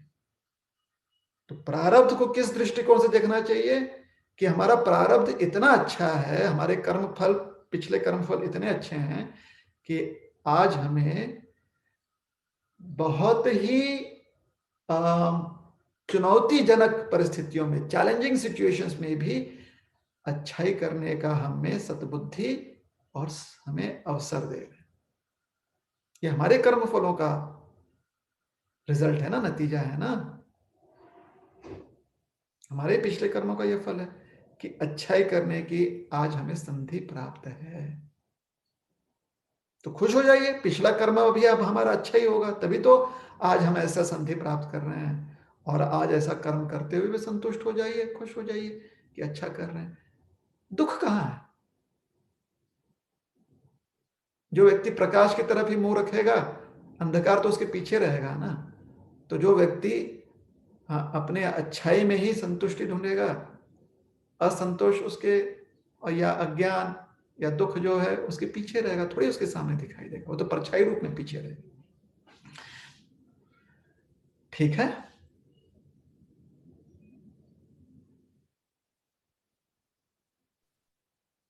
हरे कृष्णा। जी प्रभु जी, कि जीवन का लक्ष्य क्या है उस पर ध्यान देना चाहिए, और श्रेष्ठ इसको मानना चाहिए कि हम क्या कार्य कर रहे हैं, हम कैसे व्यवहार कर रहे हैं, ना कि इसके कि सामने वाला कैसे व्यवहार कर रहा है। कि यदि हम इसी अपॉर्चुनिटी जो हमें मिली है, जो ये जो मैंने संधि हम, यस प्रभु जी, का प्रयोग फिर से थोड़ा सा अलग करना है। सामने वाले क्या कर रहा है उसकी अपेक्षा ज्यादा उसमें जी संतोष नहीं रखना चाहिए। नहीं तो अगर सामने वाला क्या कर रहा है उसके प्रति दुर्लक्षित करेंगे तो सामने से ट्रक आ रहा है, हम नहीं, ट्रक नहीं आ रहा है, जी परेशान प्रभु है, जी, प्रत्यक्ष प्रमाण को हम दुर्लक्षित ऐसे नहीं कर सकते। उनके अच्छे व्यवहार के में की अपेक्षा में संतोष ढूंढना, वो बात है जी संतुष्टि। संतुष्टि कहाँ पर है? अपने व्यवहार में संतुष्टि ढूंढना, दूसरों के व्यवहारों में संतुष्टि ढूंढने का प्रयास नहीं। जी जी जी प्रभु जी। अगर दूसरा अच्छा तो व्यवहार कर रहा है हमारे उपदेश के कारण, तो हमें ये सोचना चाहिए कि चलो हमें कुछ तो अच्छा हमने कर्म किया होगा जिससे कि हम उपदेश दे पाए। बस इतना ही सोचना चाहिए। ये नहीं सोचना चाहिए कि अरे मेरे वजह से वो अच्छा कर रहा है, ये नहीं सोचना चाहिए। उपदेश हमने किया तो ये हमारा कर्म है, जी उसका जो कर रहा है वो उसका कर्म है, उसके कर्म फल का हमें श्रेय नहीं लेना चाहिए, कर्म और कर्म फल का। जी प्रभु जी, ठीक है? यस प्रभु जी। तो अगला प्रश्न प्रभु जी यहाँ पे है कि भक्ति जीवन में आने के बाद भी मुझसे पाप हुए हैं, क्या ये माफ किए जाएंगे? भक्ति जीवन में आने के बाद भी अगर आप या पाप करने के बाद भी अगर आप भक्ति करते जा रहे हो तो वो चीज देखी जाएगी। जो व्यक्ति भक्ति करता है वो जो अनुचित है उससे दूर रहने का प्रयास करता है, लेकिन किसी कारण से अगर अनुचित कार्य हो जाता है और तत्पश्चात मन में ग्लानि हो या प्रायश्चित की भावना जो भी हो, आप भक्ति करते रहते हो, भक्ति के या अपनी साधना जो है आप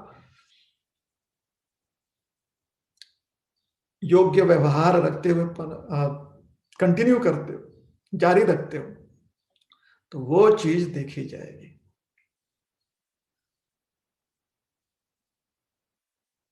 ठीक है ना? यस प्रभु जी, कंटिन्यूटी इंपॉर्टेंट है। कहने का मतलब ये है कि खाली अपनी यात्रा वहां पर मत समाप्त कीजिए जहां पर आपकी गलती हुई है। गलती करने के बाद आपने क्या किया, यात्रा तो जारी है ना, जी प्रभु जी, ध्यान उस पर रखी जाएगी। और जो गलतियां हैं फिर उसका सामना भी हम कर लेंगे, जो भी फल मिलेगा सामना कर लेंगे।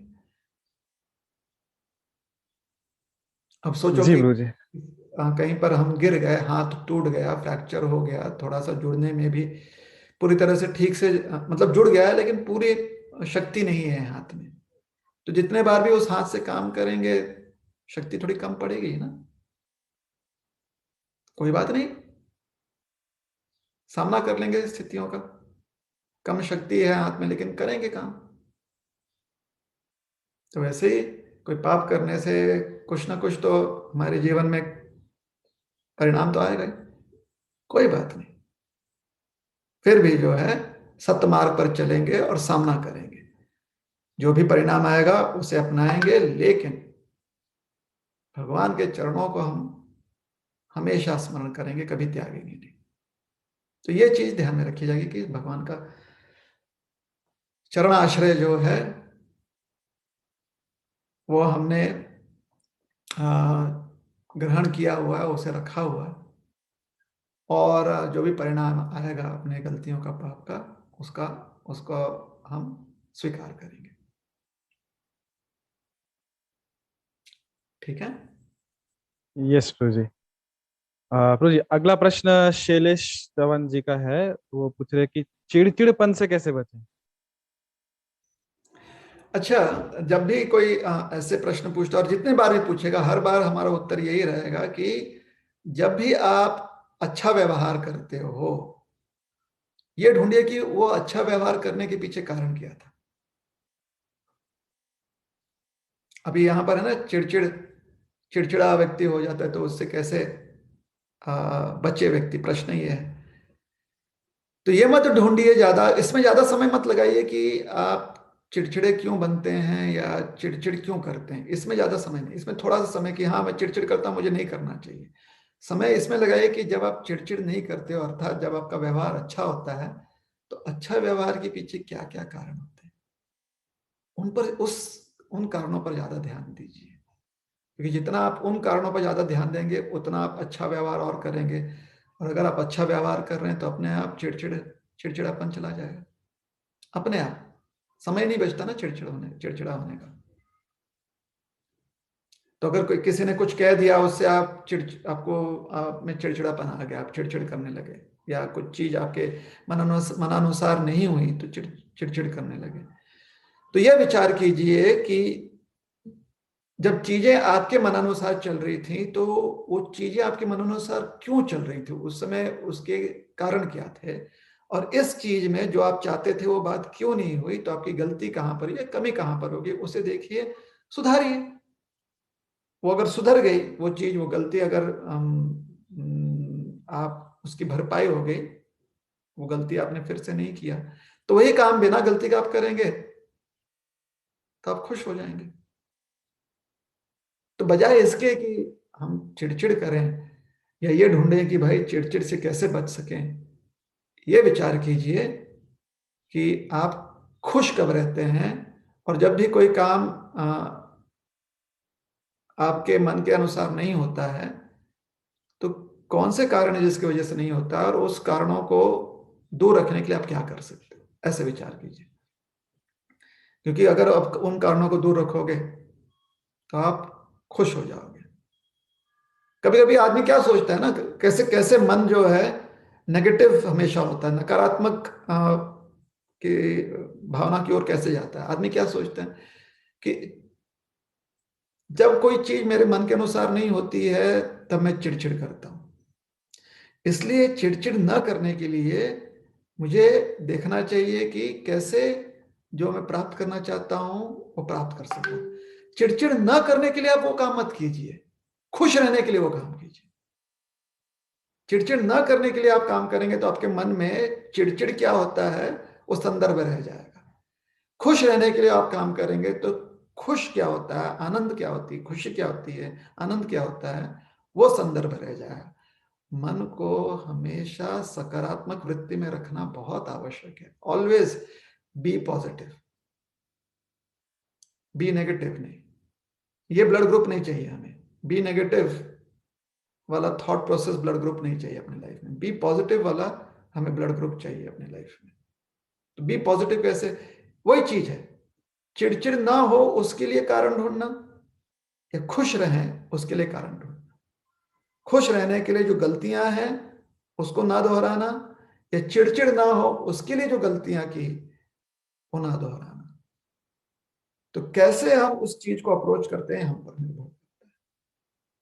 अगर पॉजिटिव वे में हम अप्रोच करेंगे, सकारात्मक वृत्ति में हम उसको देखने का प्रयास करेंगे, तो वही चीज जो है हमें आनंद का दर्शन करवाती है। और अगर नकारात्मक दृष्टिकोण से करेंगे, तो शायद आप खुश हो जाएंगे उस समय, लेकिन मन में एक नेगेटिव टेस्ट रह जाता है, संदर्भ रह जाता है नेगेटिविटी का। ठीक है? यस प्रभु जी। खुश रह के कार्य करने का प्रयास करना चाहिए और सकारात्मक वृत्ति अपनानी चाहिए। अगला प्रश्न यहाँ पे प्रभु जी कि अ, विवेक बुद्धि और श्रद्धा में से क्या श्रेष्ठ है?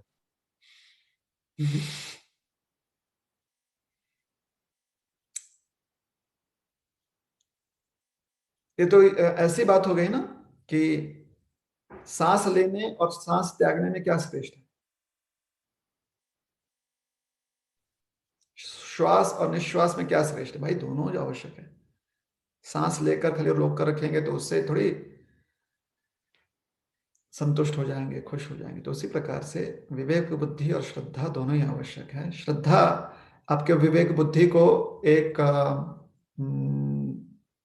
जो आपकी आस्था होती है ना, वो उसे मजबूत बनाता है। आपके विवेक बुद्धि को, आपके विवेक बुद्धि को मायूसी से बचाता है, क्योंकि आपको पता है कि आपकी आस्था जहां पर है वो आस्था केंद्र जो है कभी भी आपको नुकसान नहीं पहुंचाएगा। तो ये होती है आस्था या श्रद्धा। और विवेक बुद्धि जो है, आपकी आस्था जो है वह अंध आस्था या अंध श्रद्धा ना हो जाए, उससे बचाता है। तो विवेक बुद्धि से योग्य श्रद्धा या योग्य आस्था हमारे जीवन में रहती है। और आस्था या श्रद्धा की वजह से हमारी विवेक बुद्धि जो है वो हमेशा हमेशा मजबूत रहती है, मायूसी नहीं चाहती। जी गुरु जी, आस्था जो है श्रद्धा विवेक बुद्धि को और मजबूत करती है और विवेक बुद्धि हमें अंधश्रद्धा होने से बचाती है। दोनों एक दूसरे के सपोर्ट में है। अगला प्रश्न मनीषा माता जी का है, ये पूछ रहे हैं कि मन को शांत कैसे करें?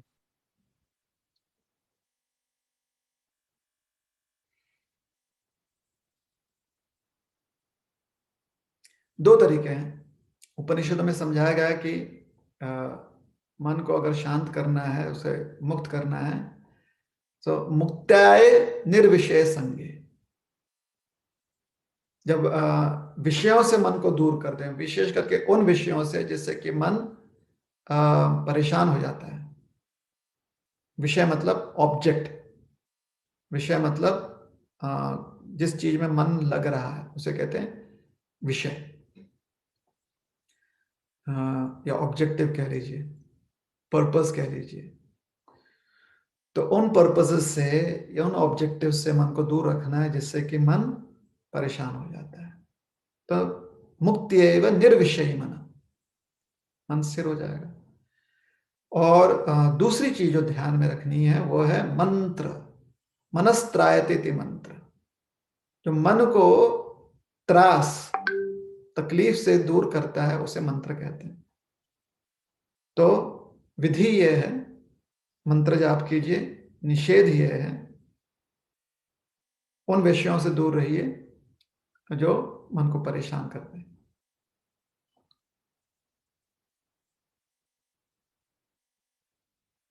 ठीक है। जी गुरु जी, मंत्र जप करना है और जो वर्ज्य चीजें हैं उनसे दूर रहना है। तो अभी वापस प्रभु जी कुछ मेरे प्रश्न जिनका उत्तर आपको केवल एक वाक्य में देना है। छोटे से प्रश्न है, चार ही, ज्यादा नहीं पूछूंगा। पहला, अर्जुन का सर्वोत्तम गुण जिसे अपनाना चाहिए?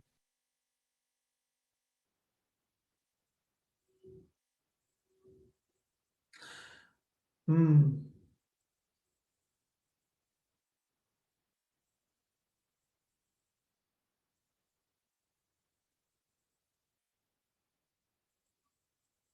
शिष्य,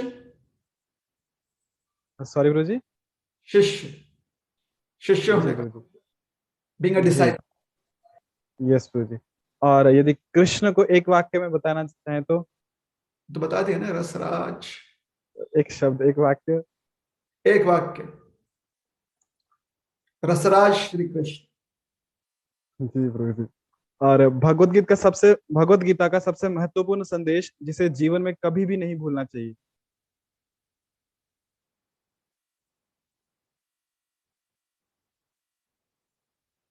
महत्वपूर्ण संदेश गीता का,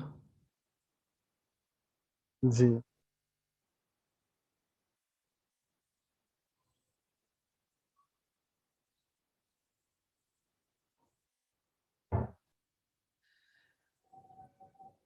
एक वाक्य में कि एक शब्द में?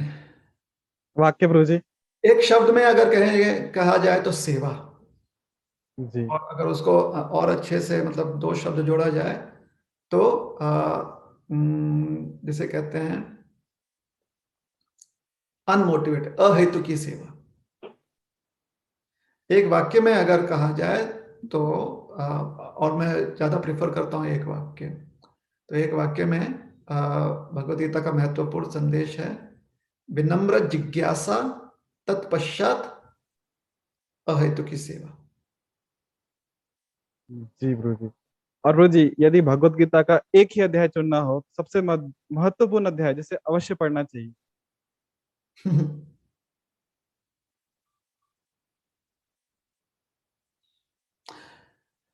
ये ऐसा है ना कि ठीक है, आज के लिए, आज पता नहीं, आज मुझे ये स्फूर्ति मिल रही है कि ये उत्तर दे, तो आज के लिए ये उत्तर है। कल पूछोगे तो शायद कुछ और उत्तर होगा। आज के लिए यह उत्तर है कि प्रथमो अध्याय, और उसके पीछे कारण हम समझाते हैं। प्रथम अध्याय इसलिए क्योंकि उसके बाद आपको बाकी अध्याय भी पढ़ने पड़ेंगे। जी प्रभु जी। तो इसलिए प्रथम अध्याय महत्वपूर्ण, सबसे महत्वपूर्ण है। जी प्रभु जी, थैंक यू प्रभु जी। तो अगला प्रश्न देवीदास कन्नड़े प्रभु जी का है। वो पूछ रहे हैं कि जो स्पेशली ये कोरोना काल के लिए पूछ रहे हैं कि कोरोना में वरिष्ठ वैष्णव या इस्कॉन भक्त को क्यों प्रभावित करता है। जैसे कहा जाता है कि हर बीमारी प्रारब्ध या कर्म से आती है, और महान वैष्णवों के तो कोई ऐसे प्रारब्ध कर्म नहीं होते, तो कैसे प्रभावित हो जाते हैं और इस भौतिक जगत से चले जाते हैं। भक्त हमारे लिए, जो भी व्यक्ति भगवान का नाम स्मरण कर रहा है वो हमारे लिए आदरणीय होता है, उतना ही आदरणीय होता है जितना कि अन्य आत्माएं, जीव।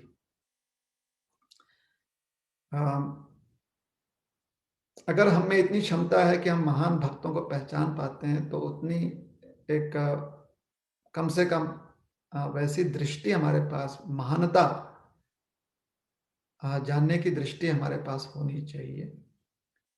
तो कम से कम महान क्या है इसकी परिभाषा हम जानते हैं, अर्थात हम में भी कुछ महानता होनी चाहिए। तो जब भी कोई व्यक्ति कहता है ना कि ये महान भक्त हैं, तो उसका अर्थ ये निकलता है कि भाई उसकी पहचान अगर आपको है तो आप में भी कुछ महानता है। तो कोई भी भक्त जो है ना, अपने आप को कभी महान नहीं मानता है, क्षुद्र मानता है, निम्न मानता है, गौण मानता है। तो महान भक्तों को ऐसा क्यों होता है, महान भक्तों को वैसा क्यों होता है, ये प्रश्न योग्य नहीं है। प्रश्न यह है कि हर जीव को समस्या क्यों आती है, सिर्फ महान भक्तों को क्यों आनी चाहिए, प्रश्न नहीं होना चाहिए। जीव को समस्या क्यों आती है, कोरोना काल में सब कोई क्यों पीड़ित है, उत्तर एक ही है, जन्म। जातस्य ध्रुवोर मृत्युर ध्रुवम जन्म मृतस्य च। जिसका मृत्यु हुआ है जन्म निश्चित है, जन्म हुआ है मृत्यु निश्चित है। तो कोई भी व्यक्ति इस संसार में हो, अगर जन्म लिया है अर्थात शरीर धारण किया हुआ है, तो उसे मृत्यु आती ही है। मृत्यु आने के कारण शरीर जीर्ण होना, शरीर का जीर्ण होना, ये या तो शरीर के धातु तत्व जो हैं जीर्ण हो जाए इसलिए होता है, या फिर धातु तत्व को जीर्ण करने के लिए कोई जंतु या कोई रसायन जब प्रवेश करता है शरीर में, तो शरीर के तत्व जीर्ण हो जाते हैं। जीर्ण का मतलब होता है वो कमजोर हो जाते हैं। तो अगर जन्म ही नहीं लेंगे तो मृत्यु नहीं होगी, और अगर मृत्यु नहीं है तो मृत्यु तक पहुंचने के जो कारण है जीर्ण होना, वो नहीं होता। और जीर्ण अगर नहीं हो रहे हैं तो जीर्ण होने का जो एक कारण है कि अन्य जंतुओं द्वारा व्यक्ति बीमार हो जाता है, वो भी नहीं होता। तो कोई भी व्यक्ति हो, आपके परिभाषा, जिन्होंने प्रश्न पूछा उनके परिभाषा से वो शायद महान भक्त है, जन्म लिया है ना, तो शरीर अपना धर्म भूलता नहीं, शरीर को मृत होना ही है, और मृत होने के लिए शरीर को जीर्ण होना जरूरी है।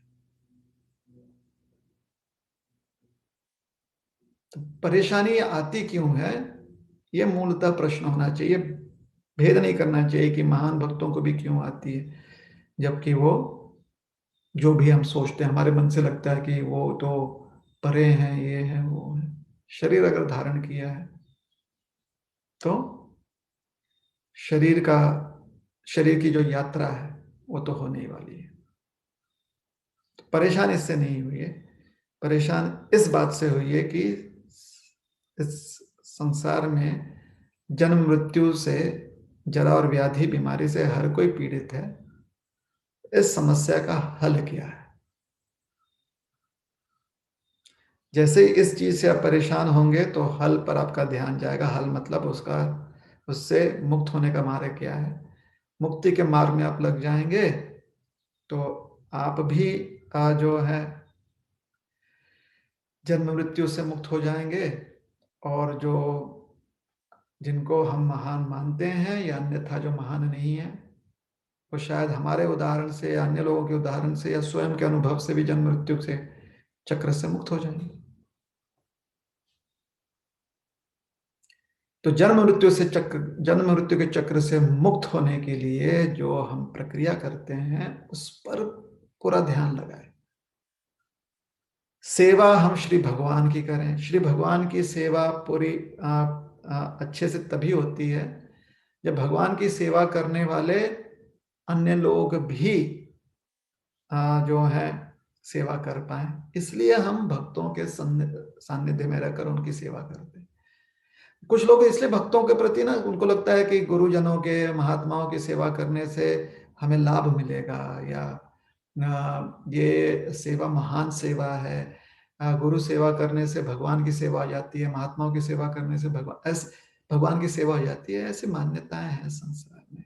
ये मान्यताएं सही हैं, लेकिन सत्य की सिर्फ एक कड़ी है, पूर्ण सत्य नहीं है। पूर्ण सत्य क्या है?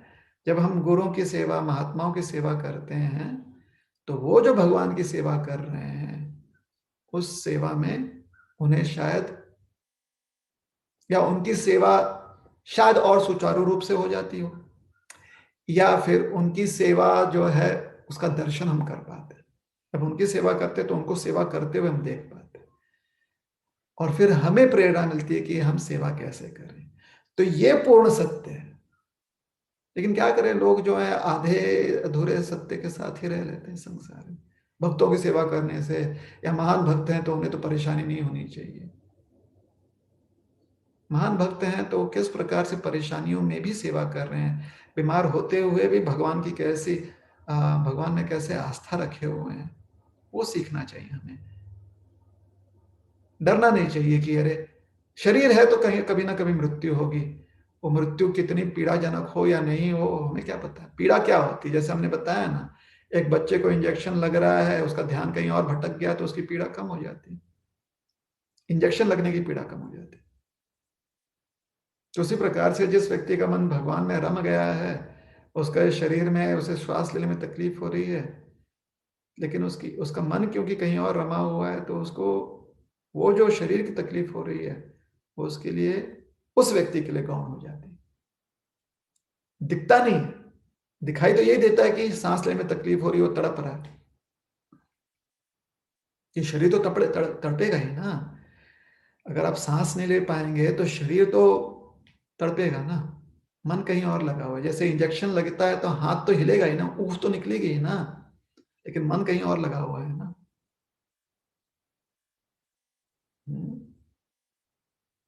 तो क्योंकि मन कहीं और लगा हुआ है, उनकी जो तड़प है, महान जो जिन भक्तों को हम महान मान रहे हैं, अन्य जीवी जो हैं जिनको तकलीफ हो रही है, और हम नहीं समझ पा रहे हैं कि उनका मन भगवान में लगा हुआ है, ये हम नहीं समझ पा रहे क्योंकि हमें वो जानकारी नहीं। ऐसे लोगों के मन क्योंकि भगवान में लगे हुए हैं, तो वो जो तकलीफ होती है शरीर की, जो 8 दिन की, 10 दिन की, 1 महीने की, 6 महीने की, जो भी आप समझ लेते हैं वो समझिए। आपके लिए वो अवधि काल लंबा कम ज्यादा हो सकता है, तो वो जो होती है ना, वो उनके लिए उफ के बराबर की होती है, उनके लिए, क्योंकि उनका मन कहीं और लगा हुआ है। हमारे लिए कैसे होता है? हमारे लिए वो बहुत भयंकर दिखाई देता है। हमें लगता है अरे इतना नाम जप करके अगर ऐसा होता तो हमारे साथ भी ऐसा हो सकता है, तो हमारे मन में भय आ जाता है, या हमारे मन में अनावश्यक उनके प्रति दया भावना आ जाती है, अनावश्यक। और ये भावना कब आती है? क्योंकि अगर किसी को महान कह रहे हैं तो भाई महानता को पहचानने के लिए हमें भी तो कोई महानता होनी चाहिए ना।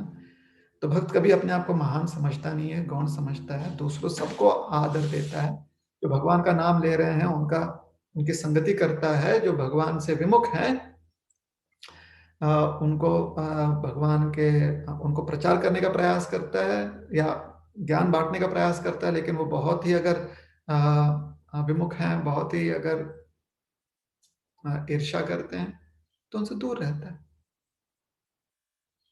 आदर सभी को हम करते हैं क्योंकि सभी में हम भगवान को परमात्मा रूप में देखते हैं। सर्वस्य चाहम हृदय सन्निविष्ट,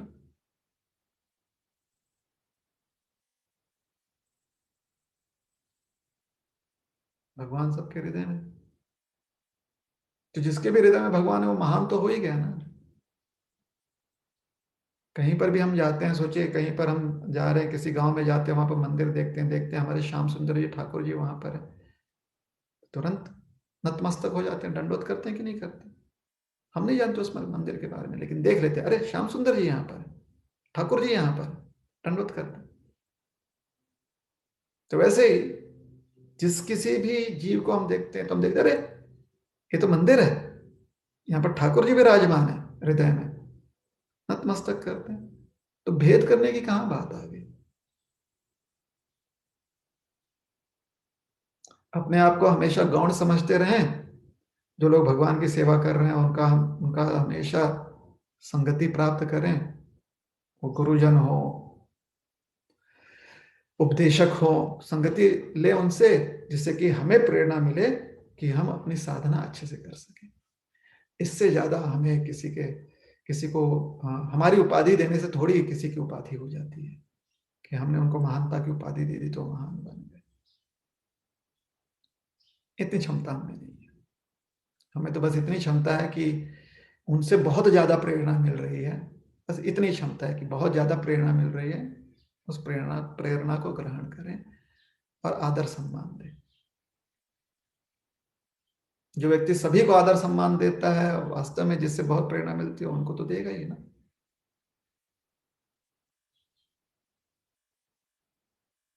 ठीक है।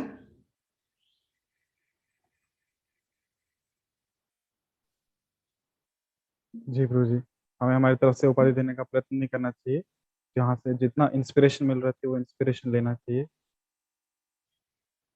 जी, अगला प्रश्न अश्विनी वैष्णव माता जी का है। वो पूछ रहे हैं कि महाराज द्रुपद की पुत्री द्रौपदी को अग्नि या ज्वाला कन्या क्यों कहा जाता है?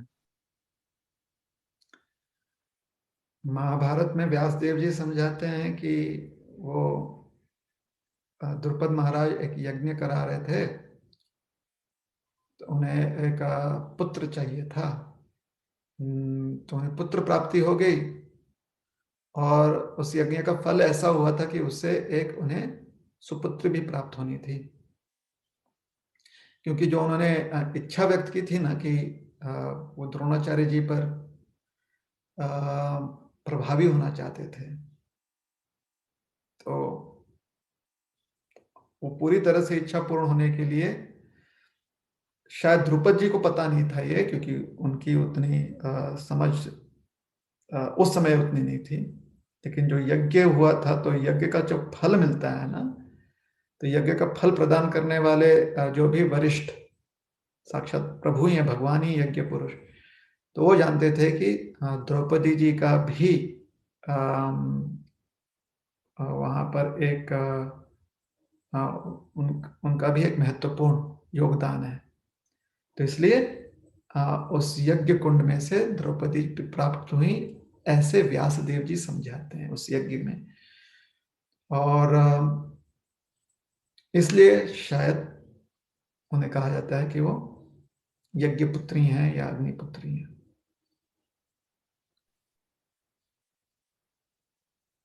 जी प्रभु जी। प्रभु जी, अगला प्रश्न है कि क्या नाम जप करने से हम पर आने वाली विपदा या मुसीबत टल जाती है क्या? क्या हमारे कर्म फल से हरि नाम मुक्ति दिला सकता है? कर्मफल से हरिनाम, प्रश्न क्या था? कर्मफल से हरिनाम क्या कर सकता है?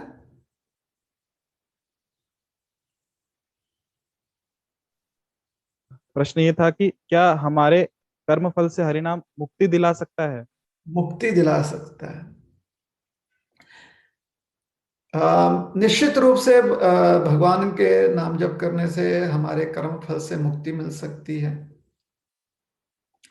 और नाम जप करने से हमारी परेशानियां कम हो सकती हैं या खत्म भी हो सकती हैं, संभव है। किंतु समझना यह आवश्यक है कि क्या हम अपने परेशानियों से मुक्त होना चाहते हैं कि नहीं मुक्त होना चाहते। क्योंकि अगर वो व्यक्ति है, अगर उसके मन में भय चिंता रहती है कि परेशानियां शायद गई नहीं, तो परेशानियां चले जाने के बाद भी वो परेशान रहता है। और जो व्यक्ति हमेशा से निश्चिंत रहता है कि उसके पास परेशानी आ ही नहीं सकती, जब परेशानियां आती भी हैं तब भी वो निश्चिंत रहता है कि परेशानी थोड़ी आई है, कि थोड़ा सा कुछ 19-20 हो गया है लेकिन कोई नहीं, तो परेशान नहीं होता। तो हमें परेशानियों से मुक्त होना है कि नहीं मुक्त होना, पहले वो हम निर्णय ले लें। अगर मुक्त होना है तो बस अपने मनस्थिति को बदलने से भी हम मुक्त हो जाएंगे, अगर मुक्त होना है तो। लेकिन मन में भय रखना है कि पता नहीं मुक्त हुए कि नहीं मुक्त हुए, तो मुक्त होकर भी भयभीत रह जाएंगे और परेशान रह जाएंगे, किन्हीं और कारणों की वजह से हम परेशान रह जाएंगे। दूसरी बात यह है कि भगवान का नाम जप करने से हमें भगवान का सानिध्य मिलता है। भगवान के सानिध्य में थोड़ी बहुत जीवन में कुछ उथल पुथल हो जाए तो कोई परेशानी है क्या? जैसे कभी कभी भोजन करते हुए आदमी अपने ही दांत से अपने जीभ को काट लेता है, लेकिन क्योंकि भोजन का स्वाद ग्रहण करने के लिए उसे फिर से जीभ का ही आश्रय लेना है, तो आदमी क्या करता है, जीभ को जो चोट पहुंची है उसको सहने का प्रयास करता है। वो भोजन त्यागता नहीं, भोजन करते हुए सहन शक्ति बढ़ाता है, थोड़ा सा भोजन में बदलाव ले आता है, सहन शक्ति बढ़ाता है, आश्रय कभी छोड़ता नहीं, जिह्वा का आश्रय छोड़ता नहीं। तो कभी कभी भौतिक संसार है, कुछ ऊपर नीचे हो जाएगा, दिन का रात होगा, रात का दिन होगा, रात्रि जैसे ही आ जाएगी तो अंधेरा तो छाने ही वाला है ना, अंधेरे में दिखाई नहीं देता है। अब इस चीज को थोड़ी बदल सकते हैं हम इस संसार में कि भगवान का नाम जप कर रहे हैं तो सूर्यदेव कभी डूबेंगे ही नहीं, ये थोड़ी बदल सकते हैं हम इस संसार में, है कि नहीं? बारिश से बच सकते हैं, लेकिन बारिश से अगर हमारे चारों ओर पानी पानी भर जाए तो कीचड़ से थोड़ी बच सकते हैं, बाहर निकलना ही पड़ेगा ना कीचड़ में। तो इस चीज को तो थोड़ी बदला जा सकता है, लेकिन उस परिस्थिति में हम पेशेंट रह सकते हैं, हम धीरज रख सकते हैं, धैर्य रख सकते हैं। और धैर्य रखने का कारण क्या है? हम भगवान की तरफ उन्मुख हैं। तो भगवान का सुंदर दर्शन जो व्यक्ति करता है तो इन सारी चीजों को सहने की क्षमता आ जाती है।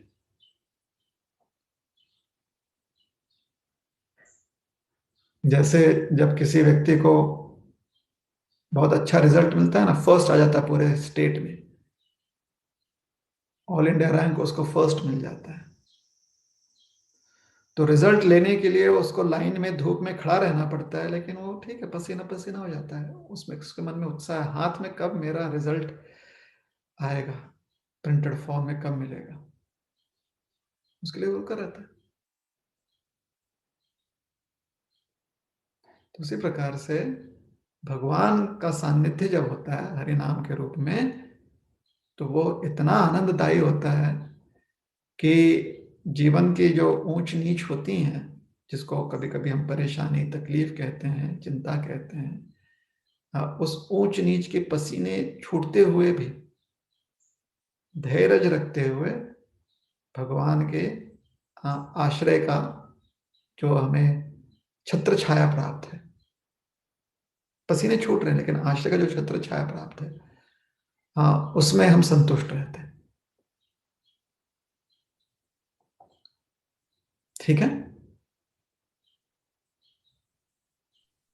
जी गुरु जी, भगवान का जब सानिध्य हमें मिलता है तो उस आश्रय के छत्र छाया में हमें और सहन करने की क्षमता आ जाती है हमें, तो विपदाओं को भी। तो समय हो चुका है, 9 बज चुके हैं। तो आखिरी प्रश्न गुरु जी आपके लिए मेरी तरफ से, इसके बाद हम रुकेंगे।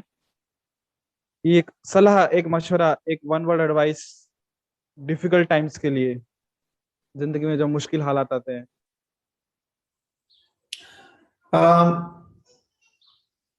विपदाएं और चुनौतियां जब आती है जीवन में, तो उसके लिए उसे आप एक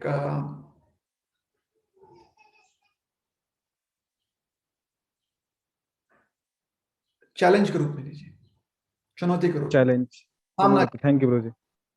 और उसको एक अपॉर्चुनिटी बनाइए, चुनौती के रूप में स्वीकारिए और उसको एक सुंदर अवसर बनाइए आगे बढ़ने के लिए। जी गुरु जी। और guru ji, best position of a person, व्यक्ति का मूल्यवान वस्तु धरोहर जिसे संभाल के रखना चाहिए। सेवा भाव, service attitude, unmotivated service attitude. Thank you very much गुरु जी, और सभी भक्तों का धन्यवाद। सब लोग बने रहे 2 घंटे के लिए इस मूल्यवान प्रश्नोत्तर सत्र के लिए। अंत में कुछ अनाउंसमेंट्स कि हाँ, आप हमारे Facebook, YouTube, Instagram, social media जितने भी चैनल्स हैं, ट्विटर, लिंक्डइन, आप हमें फॉलो कर सकते हैं। वहाँ पे हैंडल है इस्कॉन औरंगाबाद ऑफिशियल, जहाँ पे हमारे जितने भी कार्यक्रम है, भागवत कथा, भगवत गीता कथा, सब वहाँ पे प्रसारित की जाती है। प्रभुपाद जी के कोट्स हो गए, प्रभुपाद जी के छोटे छोटे वीडियो क्लिप्स 1-1 मिनट के, तो आपको मिले, उनका लाभ आप यहाँ पे उठा सकते हैं। फॉलो करना है आपको सोशल मीडिया पे, इस्कॉन औरंगाबाद ऑफिशियल। और आप प्रभु जी को भी फॉलो कर सकते हैं उनके फेसबुक और इंस्टाग्राम चैनल पे, जहाँ पे आपको उनके छोटे छोटे वीडियो क्लिप्स और daily quotes, motivation, inspiration quotes मिलेंगे। उनका हैंडल है रोहिणी प्रियादास। और अन्य किसी भी सहायता के लिए आप हमारे व्हाट्सएप नंबर पे संपर्क कर सकते हैं, 8087032032।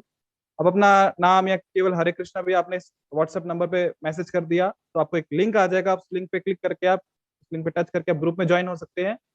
और उस ग्रुप का लाभ ये होगा कि आपको डेली कुछ ना कुछ प्रभुपाद जी का कोट कहिए, प्रभुपाद जी को एक वीडियो क्लिप कहिए, आपको आपके व्हाट्सएप ग्रुप में मिल जाएगा। और हमारे इस्कॉन औरंगाबाद की जितनी भी अन्य गतिविधियां हैं, उन सबका आपको सूचनाएं उस ग्रुप में मिल जाएंगी। धन्यवाद, बहुत बहुत धन्यवाद आप सभी का।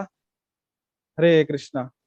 हरे तो कृष्ण। ये था जी, ये जो सत्र था, ये केवल जो जितने भी गूगल फॉर्म के हमारे प्रश्न थे जो काफी रह गए थे, भक्त लोग प्रार्थना कर रहे थे कि हमारे प्रश्न काफी रह चुके हैं, तो ये इसलिए कम नोटिस पीरियड में बहुत हमने इसलिए प्रयास किया कि जितने गूगल फॉर्म के क्वेश्चंस थे वो हो जाएं।